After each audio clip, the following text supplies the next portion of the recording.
Hey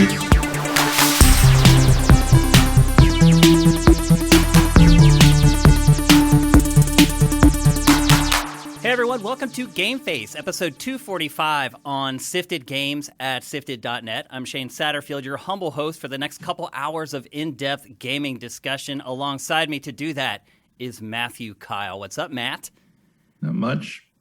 Hanging out. The new cat is in the room. Oh, are we going to get to see the new addition to the family today? Maybe. She's poking around. You'll probably hear her chirping. But if she comes close enough, I'll pick her up and put her at some point. Because I can't let her run around the house quite yet, because yesterday there was a fight and she scratched my other cat's nose. And so she's been confined to quarters. But so I put her in here and I got the door closed. But if she gets antsy and I need to put her back in her bathroom, I might need to get up and put her in there for a second. But so that's just a warning for people wondering. Hopefully the cat doesn't come tearing through the screen, swipes you and goes after the other cat. She's not that aggro. She's older and not that crazy. But she is running everywhere. She hasn't really been in this room too much, so she's running around sniffing everything and sneezing because she keeps poking her nose into dust. Like, don't go behind the plasma. Like, that's just we know this. But here she that's what she's doing right now. Absolutely. Well, I'll say this. At the beginning of every month, we do a feature called Dossier, where we run down all the games that are being released in a given month. And I looked at the February dossier, and I was like, oh, my God, how are we going to do 4 podcasts during the month of February? But I'll say this. We're good for week 1. We have an awesome... We're just going to have to lean on the news, apparently. Yeah, we might have to. But not today. We have a ton of games to talk about in today's show. In fact, the vast majority of the show is going to be talking about games. One note before we really get started. Last week we had crazy audio issues with the show. I am here again running stuff by myself. It is not something one person should be doing, hosting a show and running TriCaster. So please give me some leeway. I am doing the best I can. And once again, I want you guys to give me some feedback in the chat before we get going on how the audio is. I think we got rid of the echo. I think my voice should not be overmodulated, and I think the levels between Matt and I are good. But let me know if I need to come up, if Matt needs to come up, anything like that, and I want to get it sorted before we soldier on with the next couple hours of the show. A couple other notes to get to before we get started. First of all, the show I've been talking about, 3 Night Weekend, is launching this Friday morning. The first episode is recorded already with our first guest. And we have guests lined up for the next 2 weeks already, and probably the third. So things are looking good. I think you guys are going to be really surprised and happy about the guests that are on the first few episodes. And once we do that, it'll be much easier to keep getting people on every week as we kind of build that base of people who have been on the show. I'm very excited for 3 Night Weekend. I really think it might be something that can finally get us over the top at Sifted. So please support the show. When you see all the promotion for it on Friday, please retweet, please like, please share. Like most of our content, there will be a delay between when our patrons get it and when everybody else gets it, but it won't be that long. It'll be 3 days. So you guys will get it on Friday morning, our patrons meeting. And then everyone else will get it on Monday morning. And I do realize it's a show that in part is about, hey, what's happening this weekend? But there's a lot of value to the show beyond that because I'm talking to these industry folks for around an hour in each episode. And we're not just talking about games. You're going to get to know them on a different level from what you're used to knowing them on. So I am really excited about 3 Night Weekend. I hope you guys are too. It's turning out really good, and I'm really pumped for it. So again, that's Friday morning. You'll get the first episode if you're a patron. And then one final note, the Fantasy Challenge is closed. The deadline for that was January 31st. We promoted the living tar out of it to try to get people in, but now it is shut off. So if you go to the page where you made your picks, now you can see the live standings. And there are standings because a couple games that you guys have picked have already been released. The Medium is one of them. So if any of you guys had that on your team, that's out there already. In fact, we're going to talk about the Medium on GameFace episode 245. All right, so before we get started... How many teams are there? Is it more than last year? I actually didn't scroll all the way down. It looked like more. I don't know. I'll have to talk to Lashik and see how we hit. I think there are more, but I'm not 100% sure. There's a lot. I'll say that much. So you guys, good luck is all I can say. Also, I would say this, Matt. with my picks for that, I just swung for the fences. I literally, go look at my picks. It's like, since we can't win, my goal is to try to set the record for the highest score ever in the Sifted Fantasy Challenge. So I just went all in. I have Zelda, I have God of War, I have Horizon Forbidden West. I can't win, so I was like, let's see what I can do if I throw a little caution to the wind and just try to go for the highest score possible. So anyway, it's fun to kind of look around and see what everyone's picks are, see where they place the games, because again, your picks are weighted. Your first pick gives you more points than your 10th pick. It's going to be a lot of fun tracking it throughout the year, and it's all live right now. Go check it out. Before we get started, I do want to check the chat to see how the audio is. Audio much better this week. Audio is fine. You guys said this last week, though, too. Hopefully some of you guys are listening on headphones, because some of the problems we had in last week's show, you couldn't hear it unless you had good headphones on. I tried AirPods. I couldn't hear it. But if you put on good headphones, apparently you can. So hopefully you guys are checking it out with good headphones and you're cool with it. It's time to get on with the show. We're going to kick things off with, Matt, what I would say maybe the weirdest game I have played in a really long time, and that game is called Balan Wonderworld. I keep calling it Balan Wonderland. I think I'm getting the whole Disney World Land thing mixed up, but it's Balan Wonderworld. It is Yuji Naka's first. Is it his first game since Billy Hatcher? Has he made a game since then, Matt? I want to say he has, but they were like mobile things or something. Yeah, I think you're right. I think you're right. I think he went into mobile for a while, but this is his first, like, quote unquote big budget game that he has developed in quite a long time. It is a 3D platformer. It looks like it's set in the Knights universe. Matt, do you think that that's the case? Do you think it's set during Knights? No.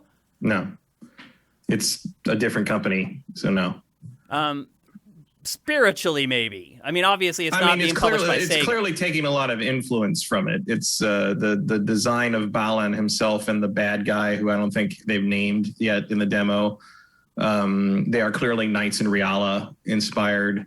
The Wonder World is not a dream, but it is pretty much like a weird magic place that is essentially the same. Like, you can definitely see that if he had made a Knights follow-up with Sega, it probably would have involved a lot of the same mechanics as this. So yeah, I mean, definitely the influence is there, but it's definitely not in the same world as Knights, because Sega owns that. Yeah. And this is Square. It looks very similar, I would say. Oh, and he did Rodea the Sky Soldier. Oh, that's right. Which I own and have never opened.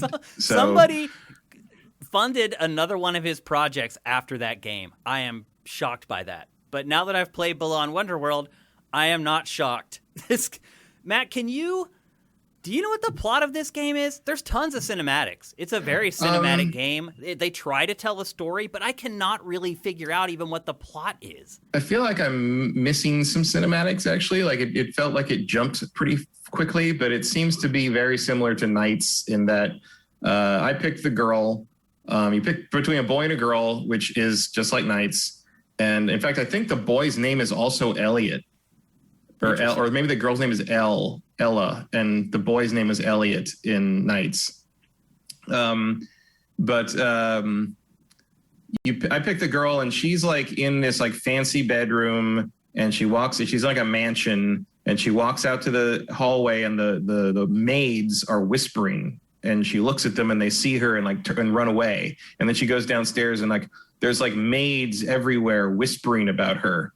And then she gets upset and runs outside. So I guess it's the very relatable situation of the help talking about you behind your back. Good call, Yuji. She runs out into the streets of this weird sort of like European looking. So yeah, is that kind of like Ghibli city? Yeah, you know, that's a good way to describe it. It's like a weird mix of every European architecture imaginable in one place in a very Mediterranean weather. And she sees like this weird little puffball looking thing that like she follows, and you see the other boy you didn't pick, and he follows another one, and they go into this like abandoned house place, and there's like a mirror image of them, but they can't see each other, and they run into this Magic Knights ripoff, who's also sort of a ringmaster looking dude named Balan. That's him. The dude with the top hat. Yeah, with the top hat. And he basically puts on a weird show and says they're going to Wonderworld. And so they do. And what are they supposed to do? That's my question really is, what are they supposed to do in the Wonder World? I don't know. Like what's the goal? From what I've played so far, it seems to be like restoring hope to people who lost it. Like you seem to be like counteracting despair for various people, and everything's wind related. I don't know what that's about. I feel like that's a pun from Japanese that we don't know, because I believe Balan can be a form of how you say like a kanji that also means like balance. Or maybe it's just a shortening of balance. I think that's the name of the studio that's making this game. By the way, yeah, they're really going in like hard on this thing. But yeah, like there seems to me it feels like there's something missing between them getting sucked into Wonderworld and having it explain what they're doing there. Yeah. But you played platformers before, it's like go collect the gold things. You're fucking good. Yeah, pretty much.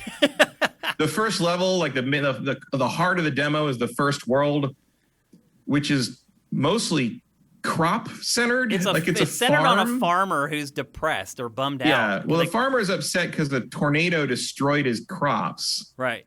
And then he turned into a wolf with wind powers you have to beat at the end of that. And then when you you can be the wolf with like a tornado power as well. You have a costume that becomes but he as the boss is a giant wolf with wind powers. You have to beat as your own wolf with wind powers. That's the thing, is like the gimmick is Kid Chameleon, basically the old Genesis game where you can pick up costumes that are like animal or whatever weird things centric, and each one gives you a different ability, because the only ability you have is jump as a normal character. Like they can only jump, and in order to attack or do anything puzzle solvey or anything like that, you need the costumes. You can only carry 3 costumes at once, and so if you get another costume, the other costume goes away. If you die, you lose a costume, and the costumes are like your life bar. So if you run out of costumes, you have to start the whole level over. It's very weird. Like there's like 80 costumes in the whole game. There's tons of them, and each one has its own special move. The problem with it's like I like the concept, but as I started to kind of get into the thing where like, you have to replace the costumes, and Mike McWhorter in his preview for it said that the costume thing was like very wide but shallow. And like, I agree with that, because like, it feels like you have all these things you can do. You can only do 3 at once. You don't have a lot of control over what gets replaced with what until you get the costume change option after you finish the first level. And there's a point at which I'm just like, I just don't know what this character can do anymore. It's like Banjo-Tooie. Because it can't do much, Matt. Yeah, well, because it's like Banjo-Tooie, where it's like you have to switch, or Donkey Kong 64, where you have to constantly switch back and forth. Banjo did it too, though, because you could be like the little van, you could be the different refrigerator. Yeah. And at least this one lets you shift on the fly, like with you tap the shoulder buttons. Buttons. Yeah. But this might just be me. I think it takes too long to change between them. Like it feels like it stops everything. Like you do like a little whirlwind, but it seems to take like 2.5 seconds to complete the whole animation. Like it should take less than half a second. It should just be it should be boom, whap, and there's the new character. And I see that they're trying to like prevent you from combining moves with that, but you already can't shift in midair. So I don't see what the point of adding like a second long animation to it is. It gets really annoying, I think. No, it did. By the end of the second world, it wasn't war. I mean, you finish there's 2 levels and a boss fight for the first world, and then they pop up 2 more world 4 and world 6. You play 1 level in each one, and I was kind of tired of it by the end of that. You finish the one stage, and you finally get the quick change, and then you play a second stage set in the same farmer's world or whatever, and then that concludes with a boss fight. My issue really with the changing speed, people may be sitting there being like, what's the big deal? It takes a couple seconds. Some of the parts of this game, it's like you'll use one character to jump, because a lot of characters in this cannot jump. Mm-hmm. So you'll have to switch or they jump wrong for what you need to do. So you'll have to switch a character just to jump up on a platform. Then say there's a block there that your dragon costume can like blow away. Then you have to switch to the dragon to use the fire to blow up the block. Then you switch back to a character that can jump on the platform that you just cleared. It could work if the changing was just like lightning quick, and you could just do it and it'd be all smooth. but it's not. It's this weird, disjointed, like, wait for the transformations thing. And Matt, another game that this reminds me of a bit is the original version of Cameo Elements of Power, with the GameCube version, before it ended up getting neutered for the Xbox. The original concept for Cameo was kind of like this, just tons of different characters you could swap into on the fly. And then they toned it down a good bit when they finally released the game, which I was really disappointed in. I thought that was kind of its unique selling proposition, to be honest. So it does remind me of that a little bit, but the world and the characters aren't very interesting. And as I said, I had problems following the plot. So it's kind of hard to get engaged with the game on another level other than the gameplay. And so far what I played of the gameplay has just been this kind of disjointed whatever. And then the game's visuals, like, even though this is like a farm theme and both levels that we played are set basically on a farm with crop rows and things like that, the game still looks like unicorn diarrhea. There are just too many colors in every frame. It just, I don't know what's going on with this game. I cannot believe that somebody looked at the concept for this and decided to give Yuji Naka a lot of money to work on it. I think it was a huge mistake. The demo that we're talking about, you guys can play this. It's available on pretty much every platform right now. So you can give it a spin and check it out for yourself.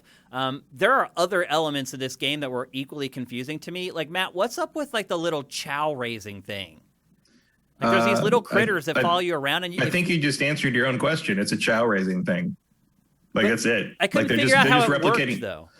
You collect. They eat the gems you pick, different colored gems that you pick up, and like when you come back from a level, you go to that empty hub world, and then if you go over to the patches of different colored flowers, you can drop that color of gem down for them to eat.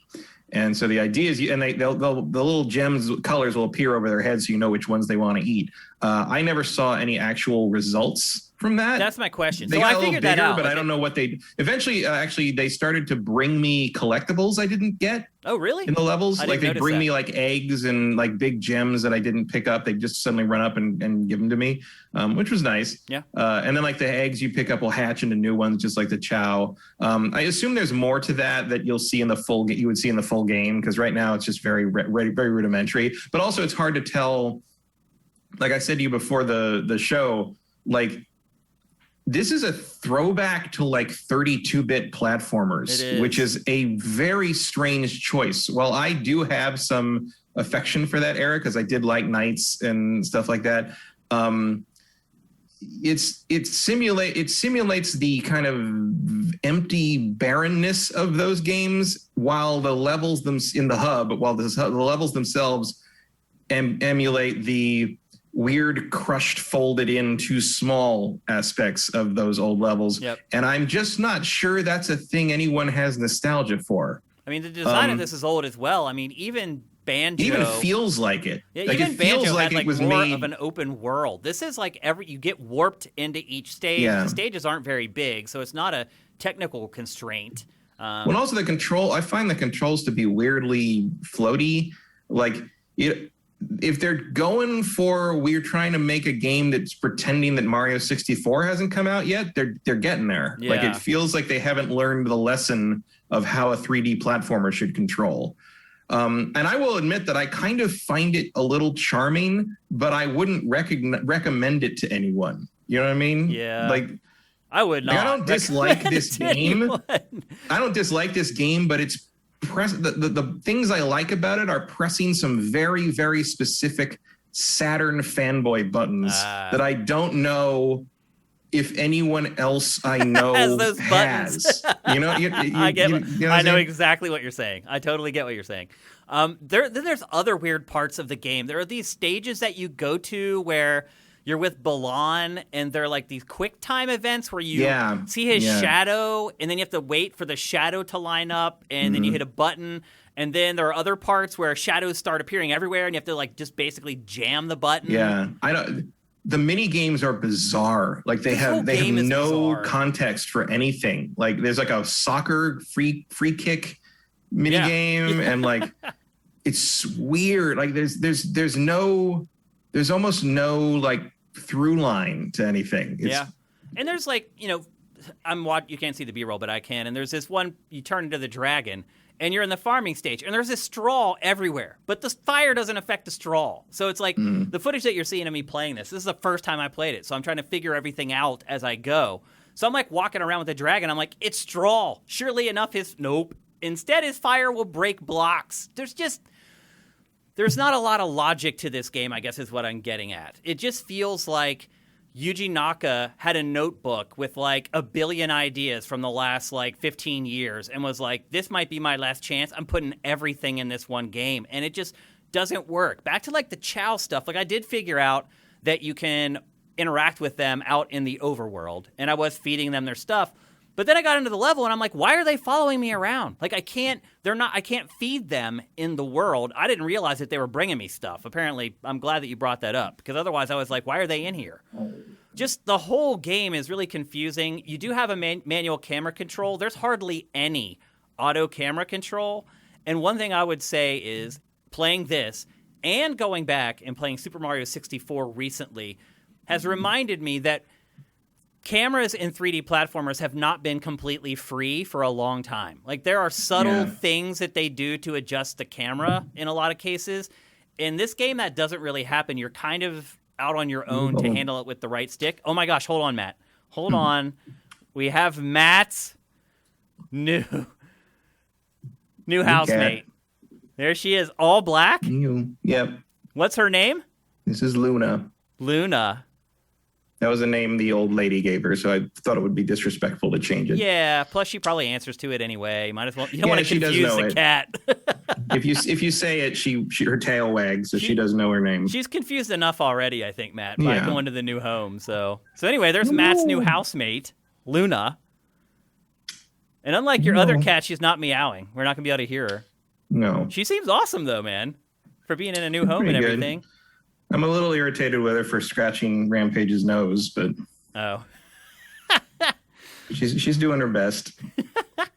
What happened is they were facing off. They were doing their kind of stare down thing, and the doorbell rang, and everybody freaked out. That's all it takes. Happened. When tensions are high, that's the spark that sets the blaze right there.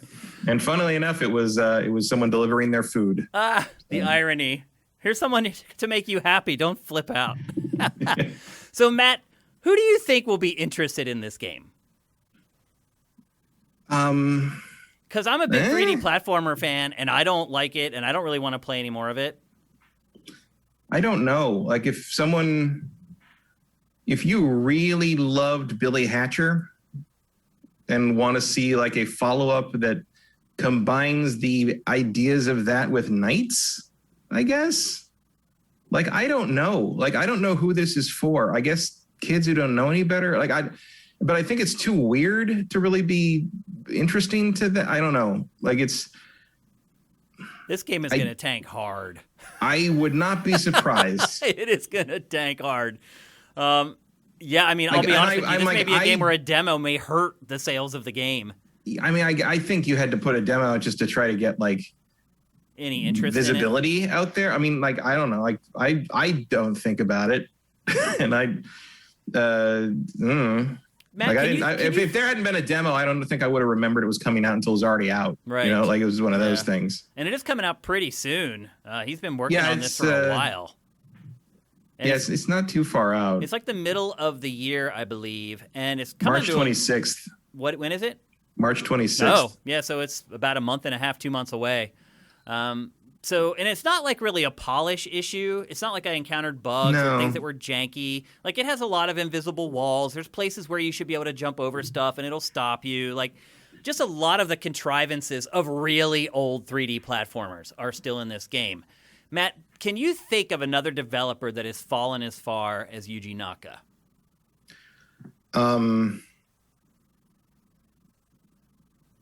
Because he was a god. When I started in the gaming industry, like at GameSpot, he was a god. Mm-hmm.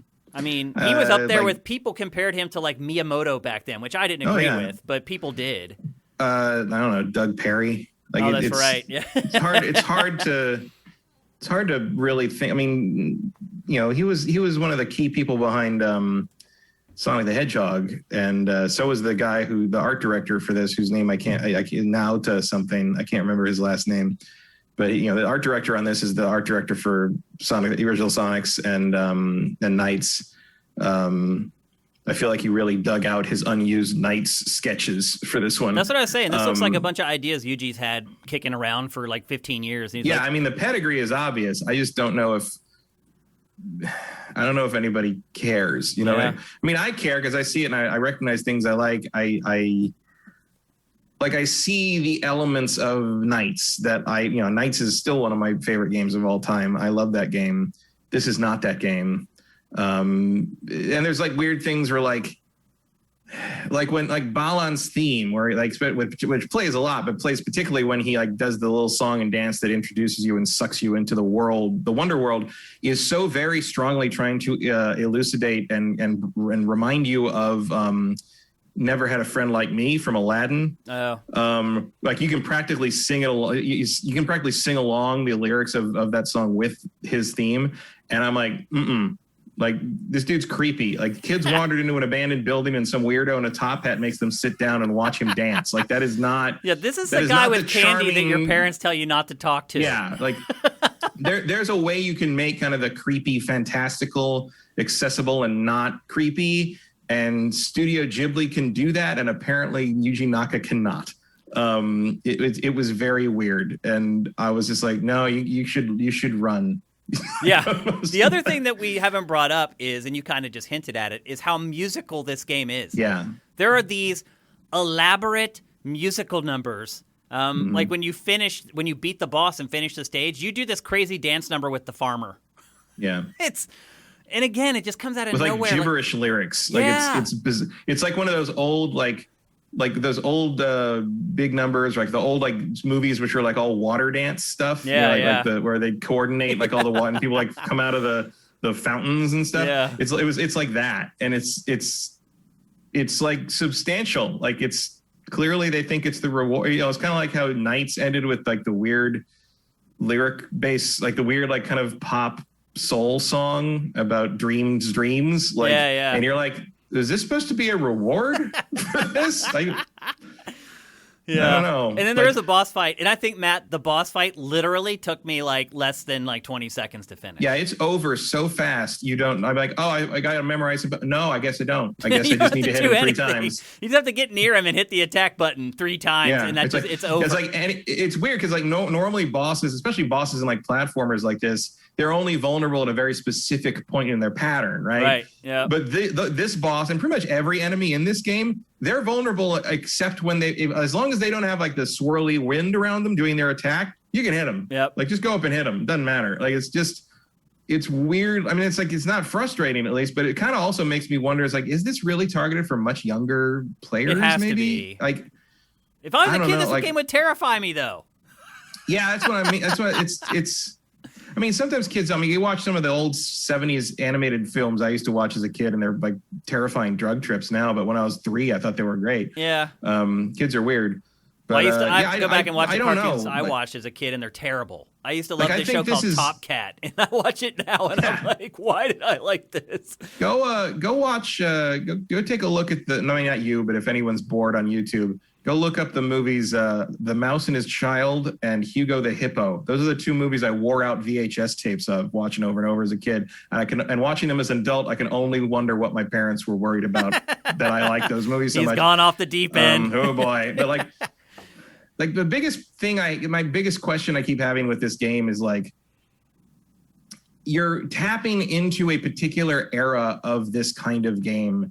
And I feel like it's the era that no one really wants to remember. And if they do want to remember it, they remember Mario 64 and Crash Bandicoot. Yep. That's true. Like, I don't know who this is for. And more fondly than I remember this game for. After playing this demo, I would add, I would still rather play Super Mario 64 than play this, even though this game is 20-some years older. This feels like it's because this is drawing from the platformers that were coming out around the same time as Mario 64, and we're not able to draw lessons from Mario 64 as a result. Yeah. And considering pretty much every 3D game ever made after 1996 is taking cues in some way from Mario 64 and how a 3D character controls, I don't know if that's a winning strategy. Yeah. Yeah, I think winning strategy in this game are definitely not synonymous, Matt. Yeah, but like, obviously the demo's everywhere, so try it. Yeah, like, and it's free, and it's not that big. I can't tell you if you like this, I don't know how I'd predict that. Yeah, so that is try a tough it for yourself. I can't think of anybody that would really resonate with this game. It's so bizarre. Like, there's things about it.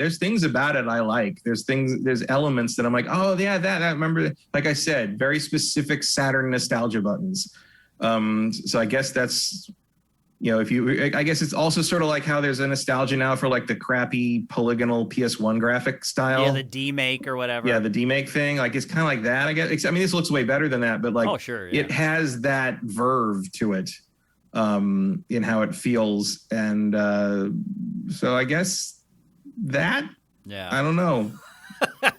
I mean, I struggle to even tell somebody to download this. It's not that big. It's not like... No, it took like 5 minutes to download. Yeah. It's not a problem. But like, look, on if you're PS5 anyway, PS5. I mean, I will say Sony's got those download servers humming. Yep. At this point, they move like crazy. Yeah, they're much faster than they were on PS4 for sure. Yeah.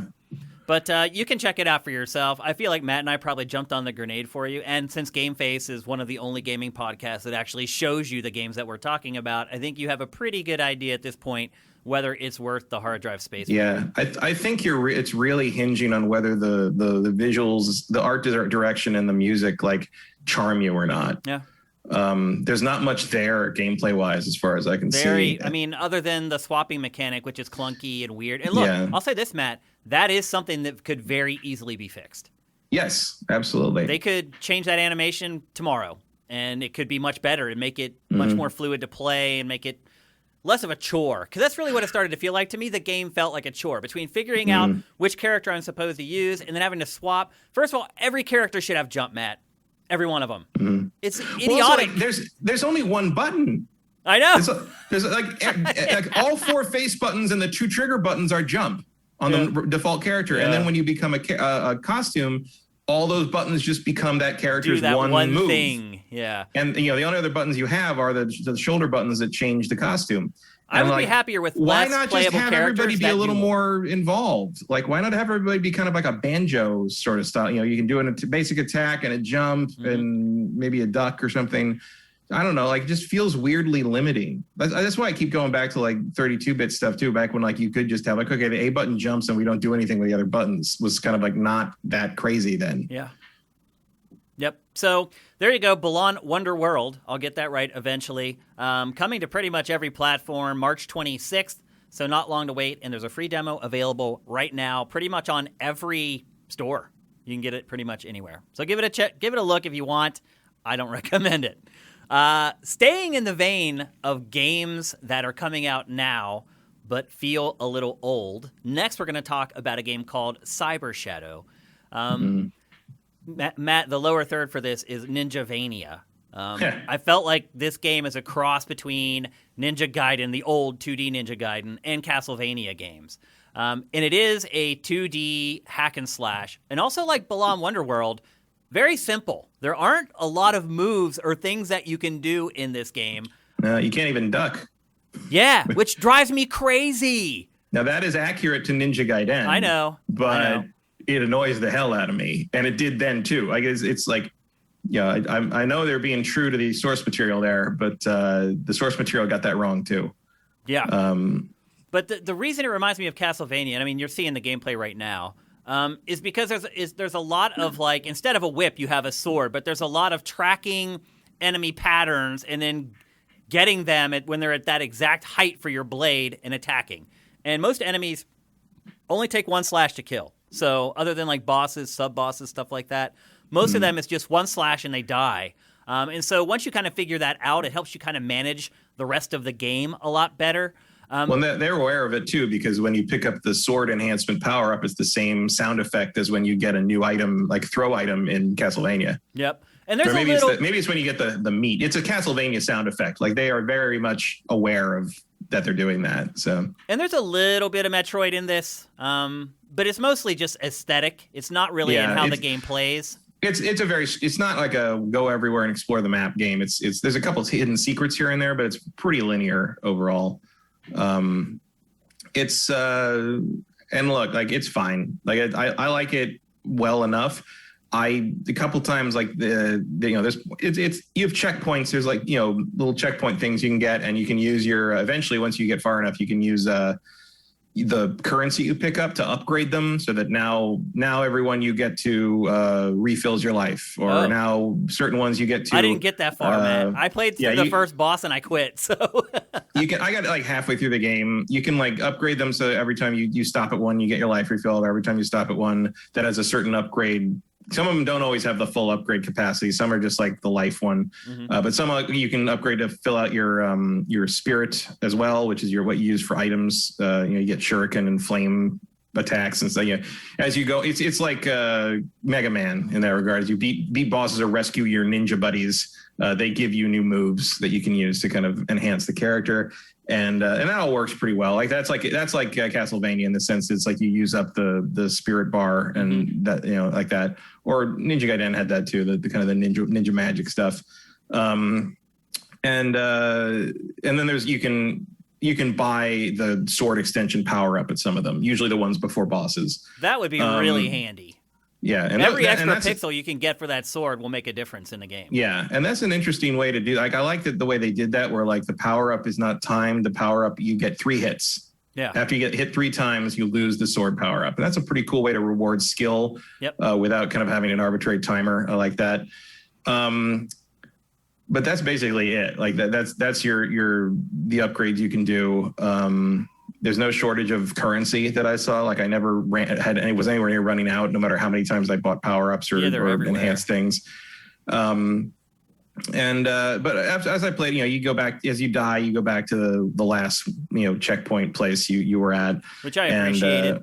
But at a certain point, like I was like, I feel like I've served my time throwing myself against annoyingly designed obstacles in 2D action games, and I don't know if I need to continue doing it to myself in games that are designed to intentionally be that. I've made this decision a long time ago, Matt. Like, this is why I don't play a lot of indie games anymore. And it is a blind spot for me because I realize there are 13-year-old kids that have never played these games, but I have played so many. Like, it's very hard for me to find a game like this where I feel like there's anything really new in it to invigorate sort of my spirit for the genre.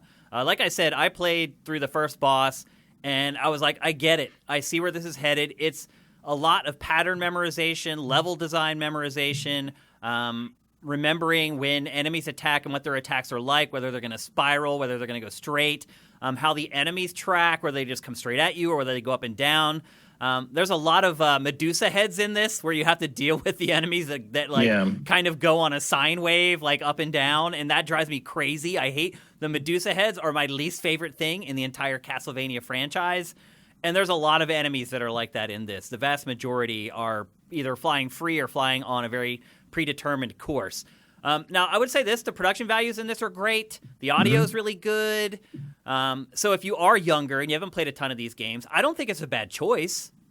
No, as these things go, this is one of the best that I've seen in terms of production value. And look as design, like it's very tight. I've pulled off some really cool, like impressive dodges and moves, like dodging between enemies to get the hits off, and like it's all there. It's just my old ass doesn't have the patience anymore for it. But like I got further in it than I expected to. The bosses are actually a lot of fun for the most part. Like they are pattern memorization, but like they're varied and it makes sense, and they level up kind of the difficulty as you go pretty well. There's a couple of nice surprises where you beat one and then suddenly there's another stage to it, which I enjoy. Like it got me killed when it happened, but I was like, oh, that makes sense. That's a cool idea. Cool. I'm okay dying if I die to something cool. Yeah. So there's a lot of like weird little things that you discover, like little strategies you can use. Like the most obvious way to do something with the bosses is not always the best way to do it, which is, there's something like that in almost every fight that at the end of every chapter. It's a really smart game in terms of how it's put together and the lack how of they crouching designed the did drive me encounters. bonkers. Yeah, I I mean, also the never game knows discovered- you can't, so it doesn't really demand that of you. So it doesn't. But it's just like early on, I had to get used to the idea that you don't. And like one of the moves you get does require you to press down and hit the button to activate it. And if you had to duck when you did that, that would screw up your timing too much. So I kind of get where they're coming from there. Did you ever figure out how to slice or slash upwards? I don't think there is a slash upwards That, unless you to me, get one also later. drives me crazy. You have to jump and slash to hit anything that's over your head. Yeah, I mean that's all Ninja Gaiden. It's, the only thing they're missing is wall hanging, which I didn't miss because that was always a frustrating mechanic to Or me. maybe you haven't got to it yet, Matt. That's true. That's true. Of the sort of special powers or power-ups, what were your favorites? I liked the second one you get is it's like a fire upper thing, and basically he does like a shoryuken with like 3 fireballs that like go upward. Okay. And So there's your upward attack, I guess. yeah, so that helped. Like that, you basically get as you go, you get attacks that kind of make the things you want to be able to do irrelevant. I guess it would be the best way to put it.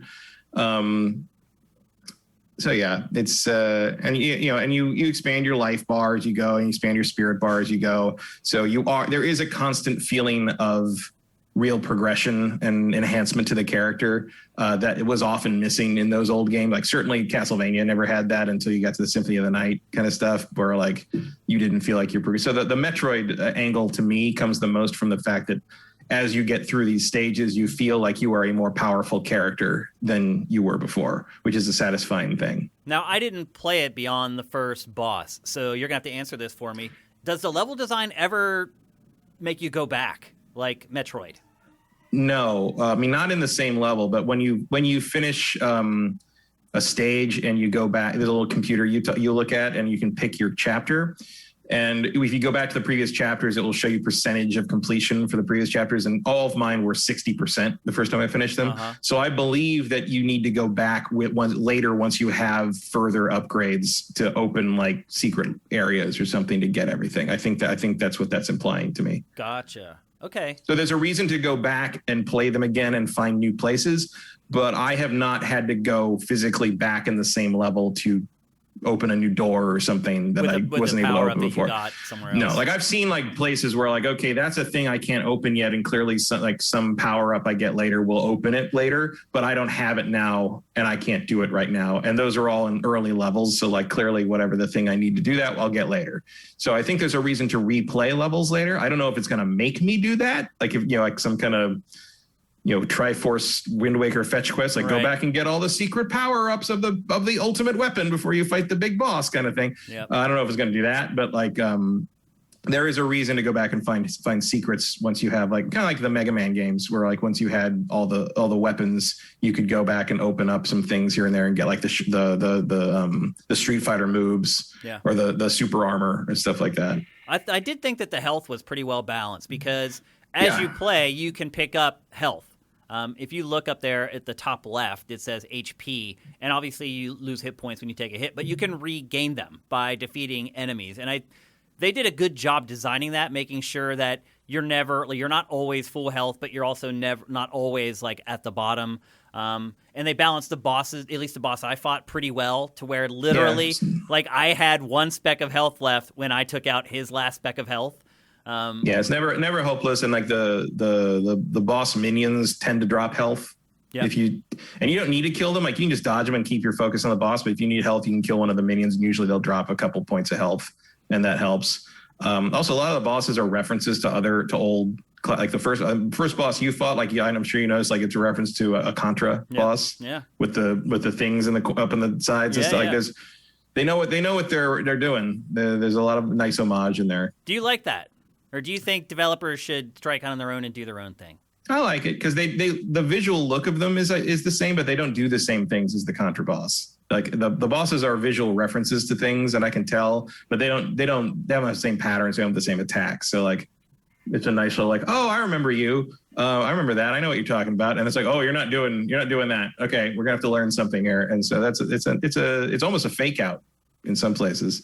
What I dig about that. the plot? So at the beginning, like, there's a nuclear blast, and you're going to, like, rescue your master, and obviously that's about as far as I got. How does the plot evolve after that, if it does at all? Basically, you find out that like there was a scientist who invented like humanoid androids who did everybody's work for them, and then something exploded, and the scientist became an evil robot himself and started sending out all his robots to like conquer the world or whatever, and killed all your ninja clan, and you're the last one who survived, and like you're basically supposed to go rescue all the ninjas.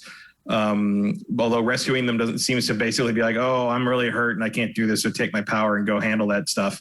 But like he's basically Dr. Wily. Like it's Mega Man in a lot of ways.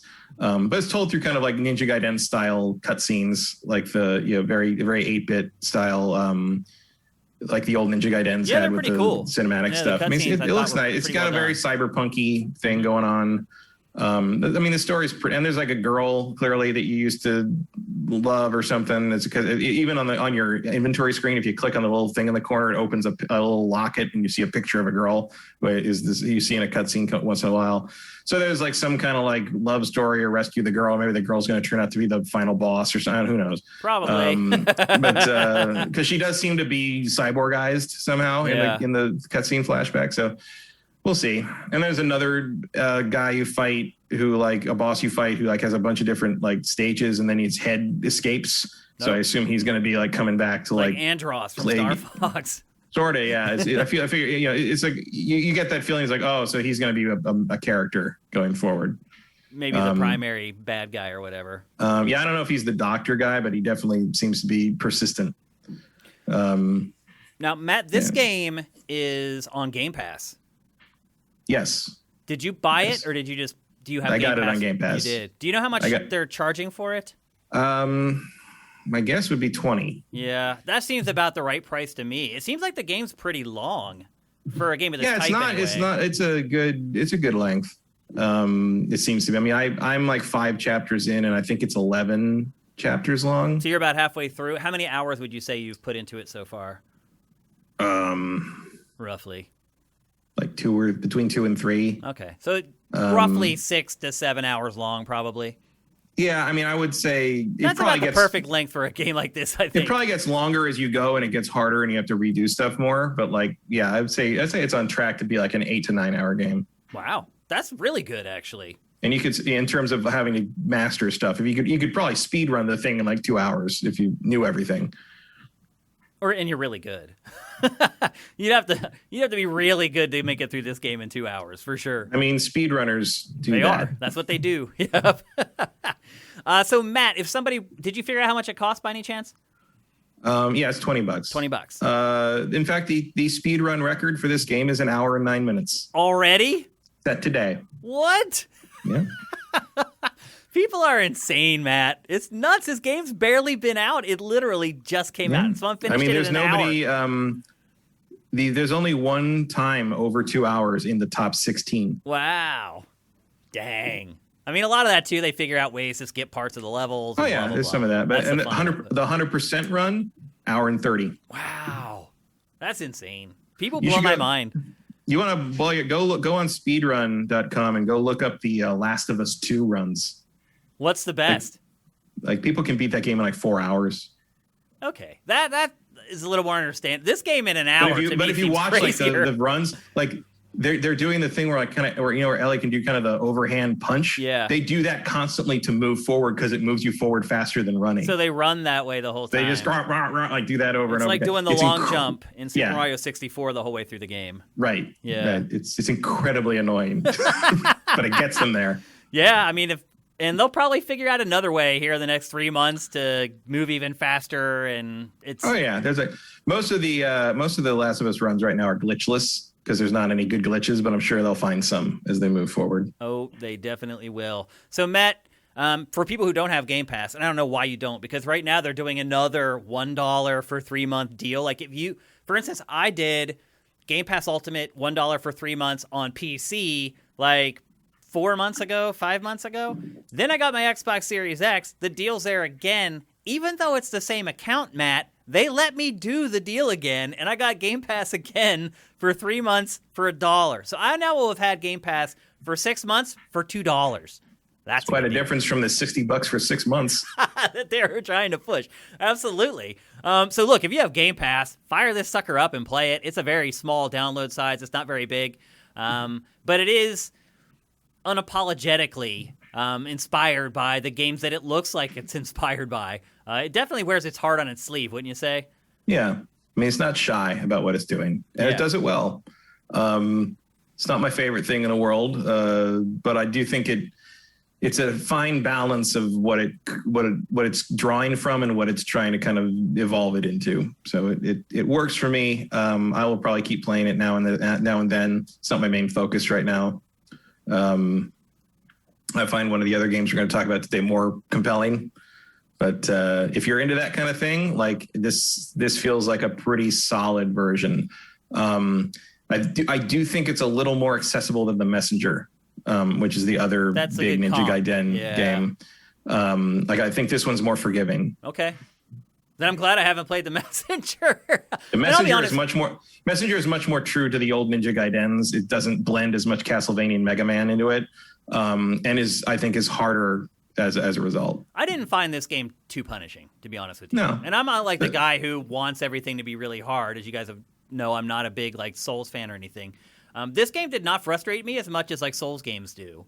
And I think a big part of that is the checkpoints. There are checkpoints, and they're real checkpoints. They're not like the kind of checkpoints that you get in the Souls games that have kind of these conditions built around them. As long as you hit that checkpoint and you die, you're going to restart there when you die again. So I enjoyed it for the limited time, but like you, I had so much other stuff to play that I was far more interested in that I didn't give it too much of a shake, just enough to know what was going on. And plus, I had reached out to you to see how much of it you were going to play, and you're like, oh, I'm diving in. And I was like, okay, cool, I'll play a little bit so I know what I'm talking about, and then you can kind of lead the discussion, and that's exactly what happened. So $20, is it on everything, Matt? Do you know? Almost. Like it's not Switch? It's not rare. It's on Switch, PlayStation 4, Xbox One, PlayStation 5, Windows, Linux, and Mac. Oh, it's on Windows, Linux, and Mac. Everything. On Linux and Mac, that's when you know it's on everything. Basically, unless you only got a Nintendo 3DS, you're good. Yep. Okay, so there you go. That's Cyber Shadow, available for everything, $20. Matt, would you say somebody buys it for $20 versus just getting Game Pass? I mean, if you can get Game Pass, get Game Pass. Yeah. But would you pay $20 for that? I might, if I was more into that kind of thing. It's a little on the edge of 20, I think. Yeah, it's not an unfair. Yeah, it's not an unfair price for it. I mean, honestly, I think they price it right. Yeah, if from a business perspective, and I'm sure at some point soon they'll be on sale for like $14.99, and that's a no-brainer. Or it'll be in a Humble Bundle or some Steam kind of sale where you can get it for a couple bucks. So maybe this is something you want to earmark for later on. But then again, February is looking pretty dry, so you might want to take a little bit of a closer look than you think that you should right now. Okay, let's move on. We're going to talk about definitely the biggest story of the week. There's no doubt about it. Matt, the Prophet, Kyle, was right on the money on this one. He has been lagging on Stadia since the very first day Google announced it and showed it. Your line was, it's an answer in search of a problem, right? So a solution in search of a problem. A solution in search of a problem. And you were down on it right out of the gate. I tried to be a little more open-minded about it. As time went on, I became less open-minded about it because reality started smacking us in the face. I was really kind of waiting for Cyberpunk 2077 to come out because to me, I thought that was going to be a break point for a lot of people because maybe some people couldn't, especially how it ended up happening where the PS4 and the Xbox One versions were basically unplayable. So it was a perfect storm for Stadia. It also, if you looked around online, people would tell you, play the PC version or play Stadia. The Stadia version actually runs great because it's a PC version. Apparently that wasn't good enough, Matt, because this week it was announced that Stadia, while not closing down, has closed down all of its internal development. Any games that are not scheduled to come out this year on Stadia have been canceled. And worst of all, Jade Raymond's game has been canceled. So Stadia and Google are looking to pivot the service into something that they license out and people can install on their refrigerators, on their toasters, in hotel rooms is my guess where if they're smart. And obviously right now that market is completely deflated, but that's not going to last much longer. And that's perfect time for Stadia to start talking to these folks to get their system in there when people start traveling again and start going to hotels again. But that's the angle that they're going to take Stadia. They're going to license the technology out to people who want to use it instead of creating their own content. Because, Matt, once you stop creating exclusive content for a platform, there's really no reason for you to leave your platform as like a walled-off garden. It makes no sense. Yeah, it's, clearly this is step one in the sunsetting of Stadia. Who knows how long that will take? There's probably contracts left to run out. There's probably third-party games that need to still come out on it that are contracted to do so. But I wouldn't expect to see Stadia continue to exist as the brand it professes to be for more than another year or two.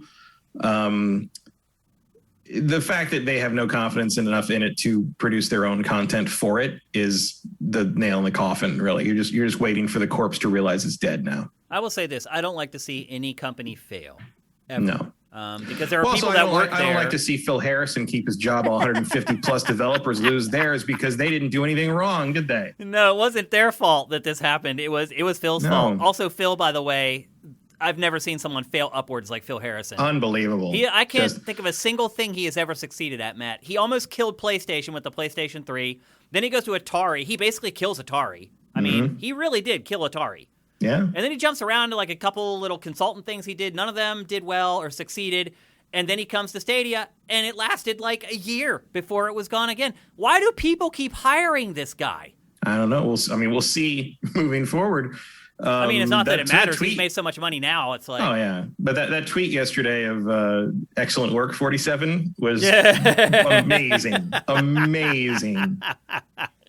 Yeah, like there were a lot of dumb like Twitter dunks about the Stadia stuff yesterday, but that one was gold. That was clever. That's a good that one. Was really good. Yeah, absolutely.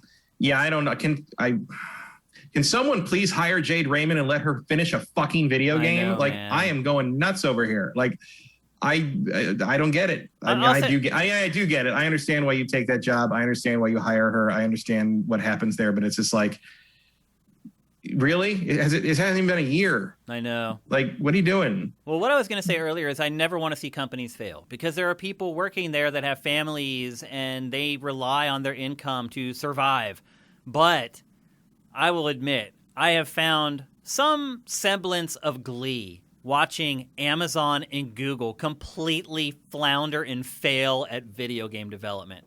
Because these big tech companies, they don't understand that there's a soul in a game. They think that you can just hire a bunch of ringers, throw a bunch of money at something, come up with some dumbass like concept, and it'll be a success. That's not how it works. There are intangibles in games that go beyond the ones and zeros, and these big tech companies never get that. And I will say this, hiring Jade Raymond was a step in the right direction towards that. She gets it. She can deliver on that. But you gave her a year. It's like, what was the plan here, Matt? Like, how I don't know. Did they have a plan? To me that it seems like they both failed for very different reasons. Yeah. Oh, you mean as far as their development, their internal development? As far as like what Amazon did wrong internally and what Google did wrong, like they feel very different. Like Amazon had that weird thing about how everything needs to be $1 billion franchise, but it also needs to be more innovative than anything you've ever seen before. And anyone who's ever worked in anything can tell you that's not how anything works. Well, the other condition for Amazon's games was the backbone of its games had to be on AWS, Amazon Web Services, their cloud service. And that's not easy. Building a whole game on the cloud is not easy, even for people who have been making console games for the last 15 years, like a Jade Raymond. Yet there's a lot of new stuff you have to wrap your head around if the crux of the game is AWS. But I struggle to understand, why did they hire Jade, Matt? It's like, if you're going to give her a year, why hire her? Anybody who knows this industry knows you can't prove squat in a year if you're working on a game. Like, at that point, you have like concept art, you've drawn up the level designs, you probably haven't even started building the levels, You maybe built some character models and did some animation to kind of give some personality to the characters to maybe sell them to your boss or whatever. But that's about it. Like, so what was the plan? Did they think Stadia was just going to explode in year one with that exclusive content? Did they have that much faith in the product itself? They might have. Also, as having worked in some tangential ways with some like tech startup places up north, a lot of those guys don't understand that everything doesn't work the way venture capital tech development works. Like you get involved in like producing a show or something for them, and they don't understand why you don't have like show 1.0 ready to show them. Like, I have been in production situations where a like Silicon Valley tech company wanted to have us shoot a whole show, like shoot it, like do the show, and then they'd look at it, decide what needed to be changed, and we'd shoot the show again with the changes incorporated. That's not how it works, and like, bro. That's how you develop like databases software. Sure. Yeah. That's not how you do anything else. Definitely anything creative. No, for sure. not at all. And you're in a situation where like you say, like here's concept art of the characters and and like I've been in situations where that would get you the response of like, well, why can't we play it right now? They don't understand it. Because you don't want to spend that money and time until you know you want what it is. And it might have been as simple as companies like Google do not understand that. Because look at how Google operates and how far they'll go with some of these ventures and then just pull the plug because they don't care. Yeah, look at Google Glass. to that. Look how far Google Glass was, and it just disappeared. Yeah. Like they don't care. I remember two people at Game Trailers had Google Glass. Jeremy Hoffman was one of them, and he wore it every day. All the time. Like he would wear it out at like events. My mental picture. I mean, Jeremy moved to North Carolina pretty soon after all that. So my mental picture of Jeremy Hoffman is with a Google Glass. Still with the Google Glass. He was the Google Glass guy to me. Yeah. So that actually segues nicely to what is the plan for Google? Because look, how can Google get away? And look, a lot of people on Sifted and just on the internet in general said this when they announced Stadia. And yeah, you mentioned it too, is Google bails on its stuff so quickly. And I think my opinion on it was, yeah, but I don't know if they've ever made a bet this big. So I wonder if they would be so quick to pull the plug on something that they spent $3 billion on instead of $1 billion. But yep, they sure are. Like, how do you rationalize this to your stockholders, to your business, just burning that kind of money? You rationalize it because the things that actually make you a giant are still functioning. Yeah. This is all side project stuff. It doesn't matter to them. Yeah. And the other thing about it is like you said, like, how do you back out of something this big? Here's the thing. I don't think this is remotely the biggest thing they've spent, the most money they've spent on something they've shut down, maybe prematurely. I think it's the most public of them. Oh, you mean there may be stuff like behind the scenes that just never even came out? I'm sure there's stuff they've done internally. I think Google Glass cost a whole lot of damn money. Just there was a lot of R&D alone. there for sure. But Stadia is the thing that I think Stadia is the most public facing. They had a press conference. They did a big announcement. They jumped into the industry, Matt. They jumped in. Yeah, so like that, I mean, it's the most high profile of the things like this they've done, I think. And they try, and I get why they hired Phil Harrison, because they were I mean, I do understand it though, because people look at Phil and they're like, that's that PlayStation guy. That's that guy. Yeah, and they you know the name. Google needed that connective tissue between Stadia and the traditional games industry for people like us to make that connection and say, oh. But also for him to make, he knows everybody. Yep. Like if you need to go talk to all the game companies, Phil knows them all. And they were at E3. I mean, they weren't, and I'll say this for Amazon. Amazon stayed in its lane. It did. It never tried to make a big splash at E3, promising things it wasn't going to deliver. A lot of people never even knew that Amazon was making video games at all. Yeah. I mean, we know because we follow the industry, and the sifters know because they use Sifted. But everybody and we know else, some people that went and worked for them and came back very demoralized. Yeah. And so, first, what do you think happens with Jade? How long do you think she'll be unemployed, Matt? Like, she's probably got another job. She may already have it, yeah, because she probably caught wind of this back before the holidays. Yeah, I'm sure she was aware. And like, any game studio, game publisher, whoever would be lucky to have Jade. But you wasted a year and a half of her career. Yeah. And well, what look about? how much EA did the same thing with her Star Wars game. Wasted how much of her Why her are career people there. doing this to her? What was the last game Jade actually got to ship? Was that like 7 years ago? It might have been. I mean, imagine too, Matt, if you hire Jade. Jade comes in. She has this design doc she's been working on for a couple years or whatever, and she gives it to you. And she's like, I am willing to share this idea with you. You hired me.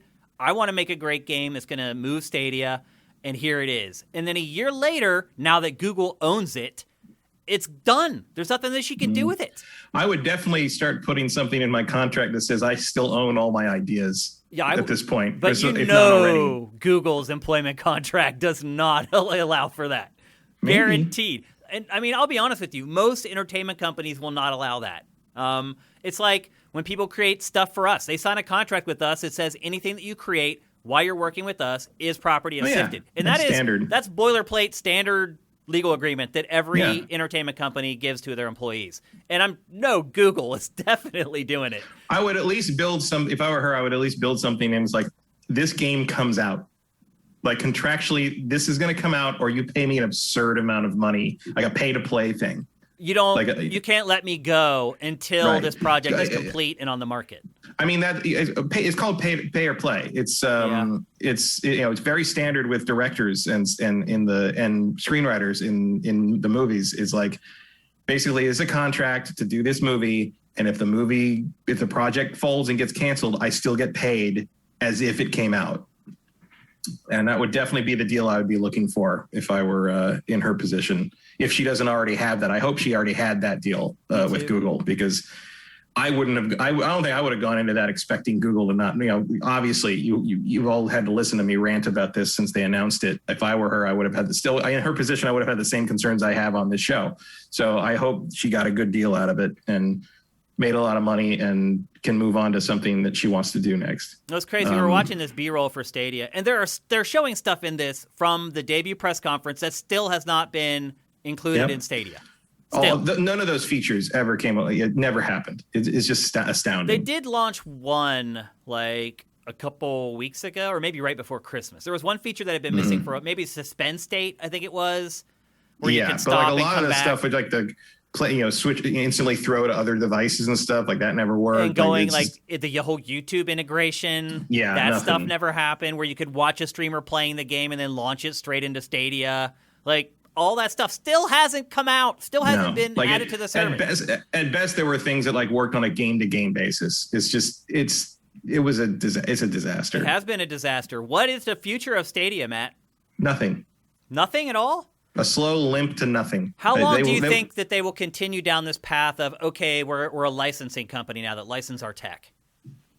Year and a half. Do you not think they could make some money on that with like eventually cutting basically the whole Stadia staff and having a skeleton crew of like 50 people or something working on it and just working on licensing deals and stuff like that? I mean, theoretically, but that's small potatoes to Google. It is. Like, it's not worth using up the office space for that.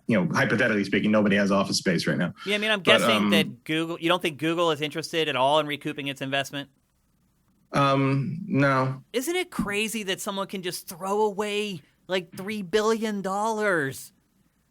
Yeah, but like Google makes that much, and let's look. How long does it take? Google revenue per hour. Oh, yeah. I mean, look, they make their money on AdSense. They make their money on search placement. I've talked about that before, about how much money we would spend on Google.com for keywords for spike TV shows. We'd be ready to launch a new show, and there'd be a couple keywords that we wanted to target, and we'd spend like $70,000 to have that keyword for like a 4-hour window. Google makes about $100 million a day from ads alone. Wow. So I think they're fine. Yeah, I would say they are fine. That's just from ads. That's not all the money they're making from AWS, from search, from any of it. Now, keep in mind, they do have a lot of overhead. Just the overhead for YouTube alone is insane. Oh, yeah. I don't think we still know if YouTube is turning a profit still after all this time. Like, I don't know if YouTube still turns a profit. I don't know. I don't think it does. I'm guessing it's probably close to break even at this. It better be, because, dude, they're running ads like mad on YouTube. Like, they started inserting mid-roll ads automatically into our videos. We have to now manually uncheck it. It's on by default. You have to find it, uncheck it. Otherwise, they'll start inserting ads into the middle of your video with no consent at all. Like, somebody sent me a message on YouTube and was like, hey, why is there an ad in the middle of this? It's weird. And I was like, there isn't an ad in the middle of it. They're like, yeah, there is. And I went and looked, and there was. So I don't know what's going on there. Matt, do you think Google will ever get back into games, or do you think that this is it? They just tested it out, and they're going to... I don't know. That's going to depend on which random executive suit gets whose ear in what meeting in the years to come. Like, there's nothing that would be preventing Google from having being like a game publisher of some kind, being like an EA equivalent or something. Why do you think they're keeping Phil on? Do you think they may try to license it out to the console manufacturers? No, I think Phil's on because he's got a contract. But I mean, didn't Jade have one too, though? Like, maybe they let her out of it. Jade is going to be easier to buy out than him, because he's going to have a big old executive corporate golden parachute and all that. So they got to hammer all that stuff out. All that stuff. It does get really messy when you're trying to get rid of execs. Although, I mean, you could argue that Jade was an exec, wasn't she? Like the head of somewhat, yeah. But like Jade also, her termination deal was probably built into the contract, and his is probably more complicated because Jade is an executive, but she's still a creative, and that stuff tends to be more cut and dry than that guy who's running a department as an executive of whatever, and was this? Do I get this much stock, or there's always extra stuff to negotiate there. They might even want to place him in somewhere else in the company. They might want to keep him because of his contacts in the industry. If they don't want to give up in the industry and try to kind of switch to a licensing model, his Rolodex is still valuable for that. You can find a lot of people with there's a bunch Rolodex. of different uses they could have. Rolodex. Sure, but he's already there, and it's they probably don't want to start completely over there. That might be part of it. But it wouldn't surprise me if you saw him move on to something, mutually decide to move on to something by the summer or something. Yeah, I do think that Google will try to stay with it. Maybe a little longer than you do. Because, look, I do think the tech is pretty good, and I do think there are places where it does make sense. Like I said earlier, in the hospitality industry. I mean, look, if they could install those goofy N64 controllers into hotels, they could definitely get Stadia. And that's no small market. I mean... Yeah, I mean, the problem is, first, the big problem with Stadia was the model. The problem was not just that streaming is not something people care about on a day-to-day basis for interactive entertainment. It's compounded by the problem that they wanted you to pay full price for things you didn't get anything for. Yeah. One of the reasons I'm sure Cyberpunk didn't move the needle was because no one wanted to spend $60 for nothing. Yeah. And now if this does shut down in a year and a half, there's that money's gone. You don't get anything for it. You never got anything for it. Are you surprised that they didn't pivot before, do a minor pivot before this major pivot?